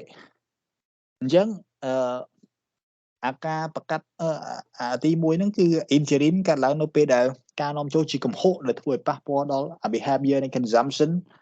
របស់ nó không sọc hơi thua production bao nhiêu người miền caประปรูเลยvì thua vì để sao tại ca nom châu không tầm lại và khôi thái vì miền ca đang chỉ cầm hộ hay thì pi ហ្នឹងគឺការកាត់បន្ថយថ្លៃជាកំហុសនៃផលិតផលនាំចូលនៅក្នុងទីផ្សាររបស់ប្រទេសនាំចូលវាធ្វើឲ្យទីផ្សាររបស់ប្រទេសហ្នឹងគឺมันអាចតម្លើងថ្លៃផលិតផលហ្នឹងបាន suppress the price increase បានថាប្រៃដែលយើងចង់តម្លើងដោយសារឥឡូវដូច production cost របស់យើងវាថ្លៃអញ្ចឹងយើងត្រូវតម្លើងថ្លៃ$1 $2នៃផលិតផលយើងតម្លើងមិនកើតបាទអាក្រុមផលិតផលនាំចូលមកនោះហើយវាលក់ក្នុងតម្លៃមួយដែលកាត់បន្ថយជាកំហុសដែលថោកជាកំហុសថោកខ្លាំងមែនទែនអញ្ចឹងវាធ្វើឲ្យយើង suppress វាមិនអាចធ្វើយើងបង្កើនតម្លៃទំនិញផលិតផលយើងបានដោយសារតែទោះបីជា operation cost យើងវាថ្លៃឥឡូវយើងត្រូវចំណាយច្រើនជាងមុនយើងចង់តម្លើងមកកាត់ពីកាក់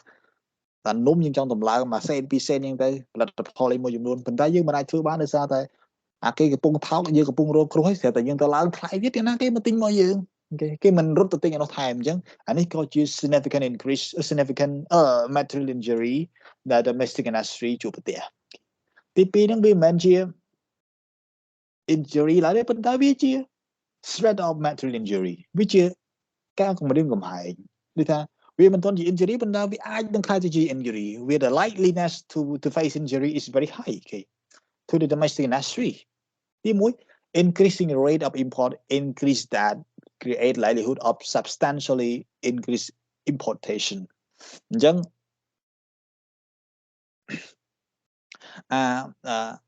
អត្រាកំណើននៃកំណើននាំចូលអត្រាកំណើននៃកំណើននាំចូលគឺបង្កើតលទ្ធភាពនៃការនាំចូលកាន់តែច្រើនគឺ substantially ខ្ញុំមិនដឹងមកយល់ដល់ម៉េចអានេះពេលខ្លះខ្មែរមិនដឹងថាបកប្រែមិនឲ្យសមប៉ុន្តែវាអត់ទាន់មាន impact ទេប៉ុន្តែអា rate នៃ increasing import increase នេះ increase ពី2ដងincreasing rate ផង increase import ផងវាកើតឡើងរហូតវាធ្វើអា likelihood នៃ substantially increase importation នៃផលិតផលហ្នឹងដែលប៉ះពាល់ដល់ផលិតផលយើងកាន់តែមានការប្រជាពលរដ្ឋlivelihood ដែលប្រជាពលរដ្ឋយើងចាប់ផ្ដើមប្រើប្រាស់ផលិតផលហ្នឹងគឺកាន់តែច្រើនហើយការបោះបង់លទ្ធភាពនៃការបោះបង់ផលិតផលយើងនៅពេលខាងមុខមួយថ្ងៃទៀតវាកាន់តែច្រើនហើយ increasing rate ពីព្រោះខ្ញុំនិយាយចឹងអានេះមិនមែនជា injury ទេប៉ុន្តែជា threat of injury ជាការគំរាមកំហែងវាជា threat ឡើយទេប៉ុន្តែដោយសារវាជា threat គឺយើងមើលទៅលើ rate point number 2 គឺ imminent substantial increase of importation of importing country បានន័យថាអាការកើនឡើងយើងហ្នឹងគឺយើងអត់ទាន់ឃើញប៉ុន្តែអាការកើនឡើងគឺយើងឃើញនៅតែបន្តឡើងឬក៏មិនទាន់ឡើងប៉ុន្តែវានឹងឡើងឆាប់អញ្ចឹងវាមិនមែនជា injury ទេប៉ុន្តែវាជា threat of injury ដែលធ្វើឲ្យក្រុមហ៊ុននាំចូលត្រូវតែពិចារណាត្រូវតែដាក់ measure បដាហើយសួរថាអ្នកឯងខ្ញុំមិនទាន់ដាំមិនទាន់អីផងមិនបានឯងប្តឹងអញ្ចឹងថាអ្នកឯងមិនទាន់ដាំប៉ុន្តែ policy របស់អ្នកឯងបញ្ជាក់ថាទៀតអ្នកឯងនឹងលុកក្នុងតម្លៃថោកវា imminent it's likely to happen it's happening soon okay not now but soon so I have to file a complaint against you in that one because the law provide me the chance to file a complaint against you even though you do not create any threat yet or create any injury yet but you create the threat to injury the threat of injury material injury អញ្ចឹងអាហ្នឹងក៏ជា ground legal ground ដើម្បីឲ្យយើងអាចយកទៅពិចារណាក្នុងការស៊ើបអង្កេតប្តឹងដល់ប្រទេសហ្នឹងបានដែរហើយ point number 3 ហ្នឹងគឺ likelihood to suppressing the price in importing country បានថាភាគរយនៃការកាត់បន្ថយតម្លៃនៅក្នុងស្រុកយើងនោះវាកាន់តែថយចុះវាកាន់តែកើនឡើងបើន័យថាអាតម្លៃយើងលក់ក្នុងតម្លៃនេះហើយវាធ្វើឲ្យយើងមានអារម្មណ៍ថាតាតម្លៃគេនាំចូលមកមួយថ្ងៃពីរថ្ងៃទៀតតម្លៃស្រុកយើងត្រូវតែកាត់បន្ថយតម្លៃទាំងអស់ដើម្បីតាមទាន់គេ compete ជាមួយគេបានអញ្ចឹងអានេះក៏ជា injury មួយដែលវា likely to happen is likely to happen ហ្នឹងអានេះគឺជាអានេះវារៀងឆ្ងាយទីប៉ុន្តែវាជា threat of material injury that provided by law article 4.1 here okay. and number 3 in the word injury here is the material retardation of the establishment of domestic company បើថាវាមិនមែនជាការធ្វើឲ្យក្រុមហ៊ុននឹងបាត់នេះវាធ្វើឲ្យក្រុមហ៊ុននឹងបាត់អតិថិជនវាមិនមែនជាការធ្វើឲ្យក្រុមហ៊ុននឹង suppress the price វាមិនមែនធ្វើឲ្យក្រុមហ៊ុននឹងបាត់បង់ចំហក្នុងទីផ្សារប៉ុន្តែធ្វើឲ្យក្រុមហ៊ុនមួយចំនួនដែលមិនទាន់បង្កើតនោះតែក្រុមនោះបង្កើតតែក្រុមនោះបង្កើតវាទៅជាអត់អាចបន្តវិញបានពីព្រោះតែ អាការប្រកួតប្រជែងឥឡូវក្រុមហ៊ុនខ្ញុំកំពុងតែផលិតទឹកសុទ្ធត្រៀមលក់លើទីផ្សារកំពុងផលិតក្នុងតម្លៃមួយដែលរៀបចំគម្រោងផែនការរកផលិតហើយស្រាប់តែអាចគេនាំចូលទឹកសុទ្ធមកពីថៃមកតម្លៃឡើងថោកហើយគុណភាពសិតតែ premium more than oral more than avion more than colen more than ស្អី high tech super high tech យ៉ាងទៅអញ្ចឹងក្រុមហ៊ុនយើងទៅផលិតទឹកសុទ្ធមិនទាន់បានផលិតផងស្រាប់តែការនាំចូលតាម import ហ្នឹងវាឲ្យលក់ក្នុងតម្លៃថោកហើយគុណភាពល្អចង់គេទៅយករបស់ថៃប្រើហើយគេមិនមកចាំរបស់យើងអញ្ចឹងវាធ្វើឲ្យយើង livelihood របស់យើងនេះក្នុងការបង្កើតរោងចក្រគឺក្នុងការបង្កើតរោងចក្រកាន់តែថយចុះហើយយើងកាន់តែអស់ motivation ក្នុងការបង្កើតរោងចក្រផលិតទឹកសុទ្ធអូខេអញ្ចឹង material retardation ការបង្កជាឧបសគ្គជារូបវ័ន្តជាការមើលឃើញណាមួយដែលប៉ះពាល់ដល់ការបង្កើតក្រុមហ៊ុនថ្មីណាមួយ A convincing evidence that a new industry in sex product in domestic market of importing country is facing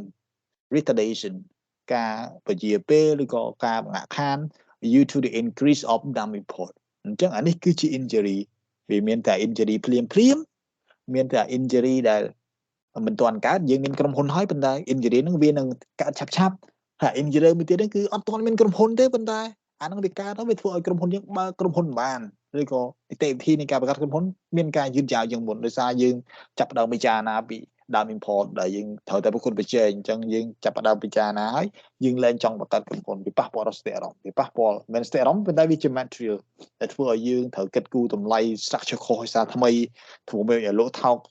ក្នុងតម្លៃទីផ្សារពីព្រោះយើងចង់លក់តម្លៃ$7ស្រាប់តែតម្លៃរបស់គេលក់មក$4យើងត្រូវ restructure our production line ម្ដងទៀតធ្វើមិនឲ្យសល់$3ដូចគេ How can you start your new industry when you need to restructure everything? Okay, so these are the three important injury that the company can use when they want to justify that they are facing difficulty, they are facing injury from any dump import from the foreign countries. គេចឹងអត់ប្របាក់ទេមើលពាក្យមួយហើយស្ដាប់ការអត្ថាធិប្បាយខ្ញុំហើយឬក៏អាចមើល YouTube បន្ថែមតែនឹងវាមានន័យមិនអានបន្ថែមទៅវាអាចយល់ហើយប៉ុន្តែអត់អីខ្ញុំគិតថាប៉ុណ្្នឹងយើងអាចមានជាទស្សនៈទានជា image ដើម្បីមើលបានថា injury នេះវាមិន domestic industry នឹងពីណាគេក្នុងកម្រិតណាទៀតខ្ញុំចង់បញ្ជាក់ថាសប្តាហ៍ក្រោយយើងមាន midterm ហើយ midterm ប្រហែលជាអត់មាននេះច្រើនទេអាចត្រឹមតែជាdefining keyword true false statement ខ្ញុំលេខដាក់ហើយខ្ញុំគិតថាវាដូចក្មេងខ្ចីវិញណាហើយ MCQ ក៏ក្មេងខ្ចីដែរអានឹងទុកឲ្យអ្នករៀនចូលឆ្នាំទី1ទី2ធ្វើចុះខ្ញុំអាចឲ្យយើង define keyword តែមួយតែមួយ section បូកបន្ថែមជាមួយនឹង answer 3 question អីយ៉ាងទេអញ្ចឹងតែមានតែ2 section នៃគេ defining keyword ហើយនឹងanswer question comprehension question ហ្នឹងគេហើយអត់ទាន់ឲ្យ analytical question ទេដោយសារខ្ញុំគិតថាអាចពិបាកពីព្រោះគ្នាយើងលំបាកច្រើនហើយចាំ final ចាំយើងមាន analytical question ឲ្យយើងធ្វើមួយយ៉ាងទៅអញ្ចឹងខ្ញុំសូមបញ្ជាក់ថាសប្តាហ៍ក្រោយគឺយើងមានជុំសប្តាហ៍ក្រោយយើងអត់ទាន់ចូលឆ្នាំទេយើងចុះសប្តាហ៍ក្រោយចូលឆ្នាំនៅឆៃមេងឆាឆេងមេងអាហ្នឹងរឿងអីឆេងមេងខ្ញុំមិនចិនalright បើតែអាហ្នឹងយើងចាំពិចារណាទៀតប៉ុន្តែត្រៀមខ្លួនហើយគឺ midterm ហើយពួកយើងបានចេញ result លទ្ធផលនៅ semester 1 Not yet. Not yet? Why? Come on. Why so long? Okay. អញ្ចឹងខ្ញុំសូម finish one more slide គេអញ្ចឹងយើងចប់ condition number 1 គឺ dumping exist យើងចប់ condition number 2 គឺយើងអាច identify ពីណាគេ domestic industry ពីណាគេ injury នឹងជាម៉េចយើង identify បានប៉ុន្តែយើងត្រូវរកសិនថាតើinjury របស់យើងនេះវាកើតមកពី dumping អត់ alright dumping មាន injury មានប៉ុន្តែដល់ពេលគេរកថាអានេះមិនមែនមកពីអានេះលក់លេងមិនមែនមកពីនេះណាឥឡូវដូចលក់ចេកចៀនហើយស្រាប់តែកំពុងលក់ចេកចៀននៅក្នុងផ្សារស្រាប់តែឮដំណឹងមួយថាថៃនោះបានលក់អានំមួយដែលស្រៀងចេកចៀនដែរប៉ុន្តែគេខ្ចប់យ៉ាងស្អាតយកមកក្នុងស្រុកខ្មែរលក់ក្នុងតម្លៃដែលថោកទោះបីមិននេះប៉ុន្តែមិន mình thao chương dương đấy vấn đề về thao kia tầm lại để thay lộ nó sọc vị vấn đề về lộ nó sọc dương về thao dương cùng compare với dương về compare với cái này tới vì vậy nhom vậy chứ dumping như gì là bây giờ cái compare Thái năng Thái export price bảo Thái năng import năng normal value bảo Thái để lộ một Campuchia máu cứ mà tha về khó nia export price về thao chiên normal value cứ biết đâm nó không sọc mai dương về dumping về khôi thái nó sọc mai dân ai bị chán à bạn tụi bây giờ tầm lại với thao có thay dân dân không sọc dân dân khó là hắn bị compare một nhiều việc hơi xẹp tại dân lộ chơi chiến á lộ chơi chiến ấy xẹp là phải khơi cái máu dân lộ lên này xẹp ta mau bị dumping bỏ thay đang mau bị ảnh nôm bỏ thay đang từ tuổi kia rồi từ đó bỏ thay bây giờ là cái nào làm cái mau bên cái mau mưa về thi chiến miền chạy môi quay bỏ mà tốt nhung có thlop chlong cắt chỉ vật lục chân ra bị cây cro là ha mới đâu rước nôm thao mọi luôn sao bây giờ ngay nhung từ lên tia từ mưa cái lại nhung thlop thầu bán mọi luôn mọi ấy mọi tụm lẹ thao bị lưới ấy mong ấy nhung tao mong bay bật bị vô từ thao hay đầm bay dùng mà dùng vải oi mai thua nôm thao lộ hay nhung từ vừa riêng từ riêng đào từ riêng từ nhưng bên trong lắc bên đây dương mưa sao ra chân hay là PJ chiến dương miền đặt thông vay bỏ hay đặt không kia thì tranh mong đầu tiên nó là nhám cái chắp để thầy bỏ thầy máu đi lộ chân cái mẹn rô tật cái mẹn tật tính bỏ thầy để sao tại là bỏ thầy về tháo tí bên tay bị bố tay technology bỏ thầy về lộ con là bỏ thầy về lộ cái tiết rút trên bỏ thầy tôi bây giờ đôi dương bên tay cái mẹn ông tha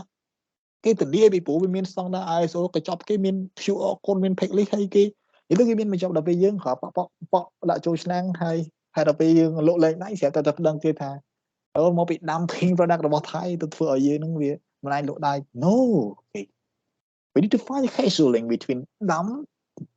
and injury here. There might be something that happened in your production line that you need to innovate, you need to update very soon, otherwise you cannot catch up with the foreign importer. So for dumping to be condemned, besides finding dumping and injury existence, investigation into causal link between the dumping and injury is another requirement under the anti-dumping agreement. Causal link is the relationship between the dump import and injury, as I say. There might be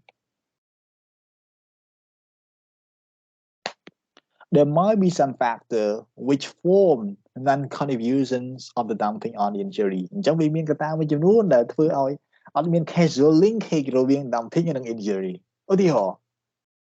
the volume and the price of import not sold at dumping price. Okay. បានន័យថាតម្លៃជាក់ស្ដែងហើយនឹងចំនួនជាក់ស្ដែងនៃគេលក់ក្នុងស្រុកយើងនេះគឺគេអត់លក់ក្នុងតម្លៃ dumping ផងហើយយើងទៅចោទគេថានេះអញ្ចឹងអាហ្នឹងក៏វាជារឿងទូទៅសាមញ្ញទេ contraction in demand and change in pattern of consumption គេ pattern of consumption បានន័យថាវាមិនមែនតែសាក់ dumping ទៅគេមិនលែងប្រើរបស់យើងទេទើបយើងមាន injury ទេ injury ហ្នឹងដោយសារតែឥឡូវឧទាហរណ៍យើងលក់ម៉ាស់លក់អាកុលវាប្រហែលមួយឆ្នាំពីរឆ្នាំគឺលក់ដាច់ខ្លាំងណាស់រហូតដល់ផ្សារមួយនៅសៀមរាបpharmacy មួយនៅសៀមរាបលក់ម៉ាស់មកនេះប្រហែល$8 $30នោះមកប្រអប់ទួយនោះមានការឆ្លុះមានការវែកញែកពេញ Facebook ថាយុទ្ធធរសម្ដេចស្រែកអៀងទៅអញ្ចឹងពេលហ្នឹងលក់ដាច់មែនទែនស្រាប់ដល់ពេលអញ្ចឹងហើយលេងឥឡូវស្ថានភាព COVID គេចាក់សាំងបាន90ប្រហែល%92 93% ហើយអញ្ចឹងប្រជាពលរដ្ឋឆ្លងគ្រប់គ្នាហើយអញ្ចឹងវាទៅជា COVID ជានឹងធម្មតា we impose the policy on living with COVID normal life ទៅអញ្ចឹងយើងអាចរស់នៅក្នុងជាមួយ COVID ជាធម្មតាអញ្ចឹងអត្រានៃការពាក់ម៉ាស់វាលែងមានច្រើនស្រាប់តែប្រជាពលរដ្ឋលែងសូវបន្ទិញម៉ាស់យើងហើយស្រាប់តែយើងលក់ដាច់រាល់ខែរាល់2ឆ្នាំលក់ដាច់រហូតស្រាប់តែមួយខែពីរខែលក់ឡើងដាច់អញ្ចឹងហើយដល់ពេលទៅមើលនៅក្រុមហ៊ុនទៅឃើញឃើញផលិតផលថៃម៉ាស់នឹងនាំចូលមកថៃហ្នឹងគេលក់ចូលក្នុងតម្លៃថោកជាងលក់នៅថៃអញ្ចឹងថៃដាំហើយអញ្ចឹងខ្ញុំគេលែងមានគេមកទិញគឺដឹងតែខ្ញុំហ្នឹងគឺជា injury ជាមាន injury ពី Adam import របស់ថៃហើយស្រាប់តែប្តឹងគេដល់ពេលគេមកគេថា មិនមកពីដាំ import ពីរបស់ថៃទេអូខេថៃទោះបីជាមានដាំ import ក្នុងស្រុកខ្មែរមែនលក់ក្នុងប្រខូចថ្លៃក្នុងស្រុកខ្មែរមែនប៉ុន្តែអាការកាត់បន្ថយការទិញរបស់ផលិតផលឯងរវាងប្រជាពលរដ្ឋកម្ពុជាវាមិនមែនមកពីថៃទេមិនមកពីផលិតផលថៃលក់ថោកទេប៉ុន្តែអត់មានពេលណាលេងអានេះមែនសម្រាប់ម៉ាស់ហ្នឹងវាលែងមានពីព្រោះប្រជាពលរដ្ឋវាយល់ច្បាស់ពី COVID-19 លែង10នាក់ឥឡូវសល់តែ7នាក់ទៀតដែលពាក់3នាក់ទៀតបាត់ឬក៏សល់តែ3នាក់ទៀតដែលពាក់7នាក់ទៀតគេលែងពាក់អញ្ចឹងអា contraction in demand ក៏ impact ដល់ injury របស់យើងដែរហើយវាមិនមែនជា relationship ជាមួយនឹងវាមិនជា positive វាមិនជា negative relationship ជាមួយនឹងdumb import ទេអញ្ចឹងវាតកតងទៅនឹង contraction in demand ឬក៏ change in pattern of consumption ប្រជាពលរដ្ឋចាប់ផ្ដើមមាននិន្នាការឥឡូវឡានចាប់ផ្ដើមប្រើប្រាស់អគ្គិសនីអញ្ចឹងនៅពេលដែលគេនាំចូលឡានមកសាំងដូចគ្នាហើយគេលក់ក្នុងតម្លៃថោកស្រាប់តែយើងទៅប្តឹងគេថាម៉េចបានឡានសាំងខ្ញុំលក់លែងដាច់ដោយសារតែអ្នកឯងលក់ឡានសាំងអ្នកឯងក្នុងតម្លៃមួយដែលថោកជាងតម្លៃអ្នកឯងដើម្បីឲ្យស្រុកខ្ញុំនេះលែងមានអ្នកគេទិញក្រុមហ៊ុនខ្ញុំទិញតែក្រុមហ៊ុនដែលនាំចូលឡានអ្នកឯងក្នុងតម្លៃថោកអញ្ចឹងខ្ញុំប្តឹងអ្នកឯងប៉ុន្តែដល់ពេលទៅមើលមិនមែនគេមិនទិញអ្នកឯងដោយសារគេទៅទិញឡានរបស់ថៃទេទោះបីជាថៃមាន dumping practice មែនប៉ុន្តែហើយនៅពេលដែលអ្នកឯងមាន injury ថៃមាន dumping practice អនុវត្តនៅកម្ពុជាមែនប៉ុន្តែដល់ពេលគេទៅពិនិត្យថាវាមិនមែនមកពីតោការធ្លាក់ចុះនៃការទិញឡានរបស់ក្រុមហ៊ុនអ្នកឯងហ្នឹងមិនមែនមកពីខាងថៃលក់ខូចថ្លៃទេប៉ុន្តែប្រជាពលរដ្ឋលេងប្រើប្រាស់ឡានសាំងមួយសុទ្ធហើយគឺងាកទៅរកឡានអគ្គិសនីអូខេហើយសុទ្ធតែយើងទៅ compare មួយឡានអគ្គិសនីកើតទេពីព្រោះវាមិនមែនជា light product ទេឡានអគ្គិសនីឡានសាំងផ្សេងនេះអញ្ចឹងយើង compare តែជាមួយឡានសាំងដែលថៃដាំទេតែដល់ពេលឡានអគ្គិសនីគេនាំចូលមកប្រជាពលរដ្ឋទៅទិញឡានអគ្គិសនីអញ្ចឹង10នាក់7នាក់នៅតែប្រើឡានសាំងមួយសុទ្ធ3នាក់រត់ទៅប្រើឡានអគ្គិសនីដល់ពេលយើងលក់ថយចុះ toxic ហឹងដល់ពេលដល់ពេលទៅមើល no that is not the causal relationship between the dump and the injury you face but it is the natural change of pattern of consumption itself that people right now have the positive mindset toward electric car okay in Cambodia okay trade restrictive practice of and competition between foreign and domestic producer អាហ្នឹងគឺនៅពេលដែលមានការរដ្ឋបတ်ការនាំចេញការនាំចូលឬក៏គោលនយោបាយផ្សេងទៀតដូចថាឥឡូវរដ្ឋាភិបាលយើងដាក់គោលនយោបាយរដ្ឋបတ်ការនាំចេញរដ្ឋបတ်ការនាំចូលដែលធ្វើឲ្យតម្លៃហ្នឹងវាមានការប្រែប្រួលតាមទីផ្សារអញ្ចឹងវាមិនមកពីអាដាមហ្នឹងទេប៉ុន្តែដោយសារតែគោលនយោបាយ competition រវាងក្រុមហ៊ុនក្នុងស្រុកហើយនិងក្រុមហ៊ុននេះមួយចំនួនវាប៉ះពាល់ដល់យើងដែរអញ្ចឹងវាមានអា non contribution factor បែបហ្នឹងដែលធ្វើប៉ះពាល់ដល់យើងប៉ុន្តែវាមិនមែនជាមូលហេតុមកពី dumping ទេខ្ញុំសូមបញ្ជាក់អូខេ development in technology បានន័យថាគេក្រុមហ៊ុនគេប្រទេសថៃនាំចូលមកដាំហ្នឹងប៉ុន្តែអាយើងនេះអត់ innovate អត់មាន upgrade អី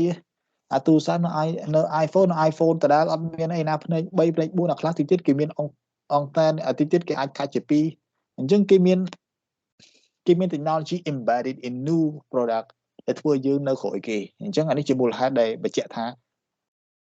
injury របស់យើងមិនមែនមកពី dump import ទេប៉ុន្តែមកពីយើង lack of innovation lack of technological support okay development of technology we fail to embed technology in our product ស្អីគេទៀត export performance productivity of domestic industry ការនាំចេញការនឹងការផ្សព្វផ្សាយផលិតផលរបស់យើងនឹងសិតតែនេះអ្នកខ្លះដាក់លក់តែនៅមុខផ្ទះជ័យជៀនអត់មានផ្សាយមាន campaign អត់មានការ workshop ស្រាប់តែទៅប្តឹងទេថា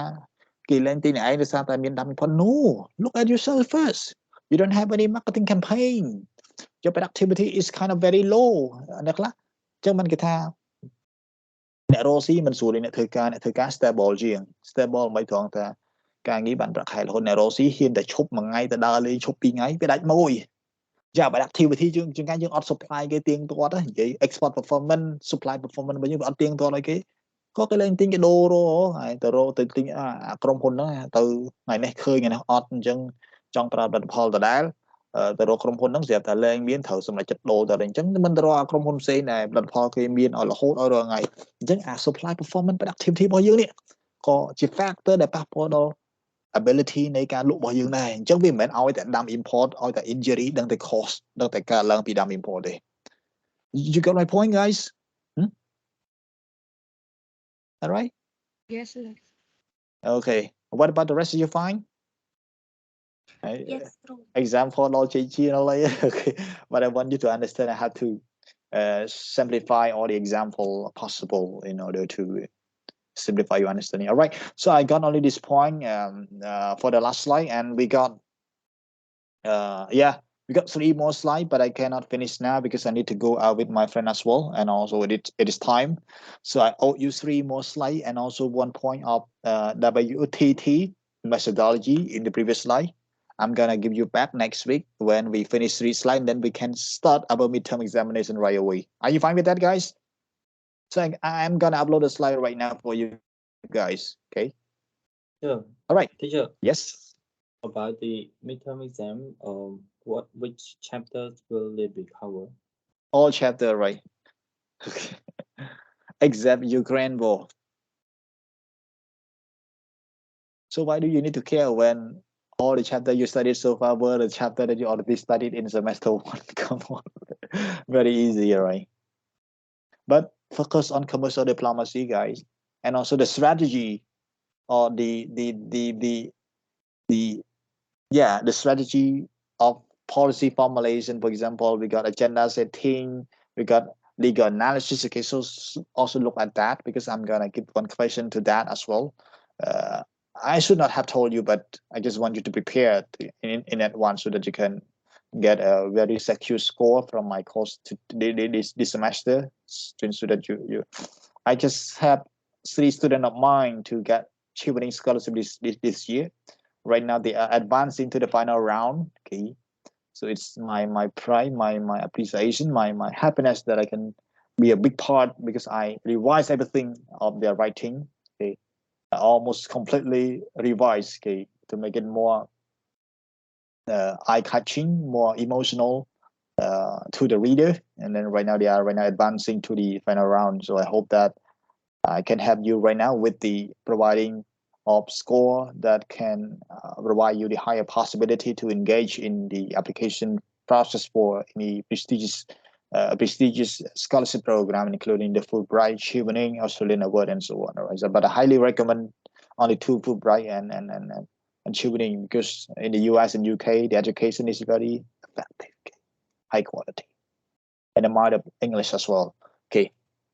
So don't worry too much about the midterm. I'm gonna make it very convenient and student friendly. So don't worry that it's gonna be very new, it's gonna be very weird or kind of going beyond what we have studied. No, so don't worry. Okay. So Guy, thank you so much for joining me today. And yes, anybody want to? Yes. May you share commercial diplomacy slide too? Oh no, you have to share, right? Yeah. Okay. So I'm gonna drop right now. Okay, right now. Okay, after I leave, and then you can see right away. Okay. Because thank you so much for reminding me because I'm gonna check once again whether I have uploaded all the material or not. Okay. So thank you so much. See you next week with the finalization of our presentation and also the midterm examination. See you guys. Goodbye, teacher. Yeah. Bye bye. teacher. Yes.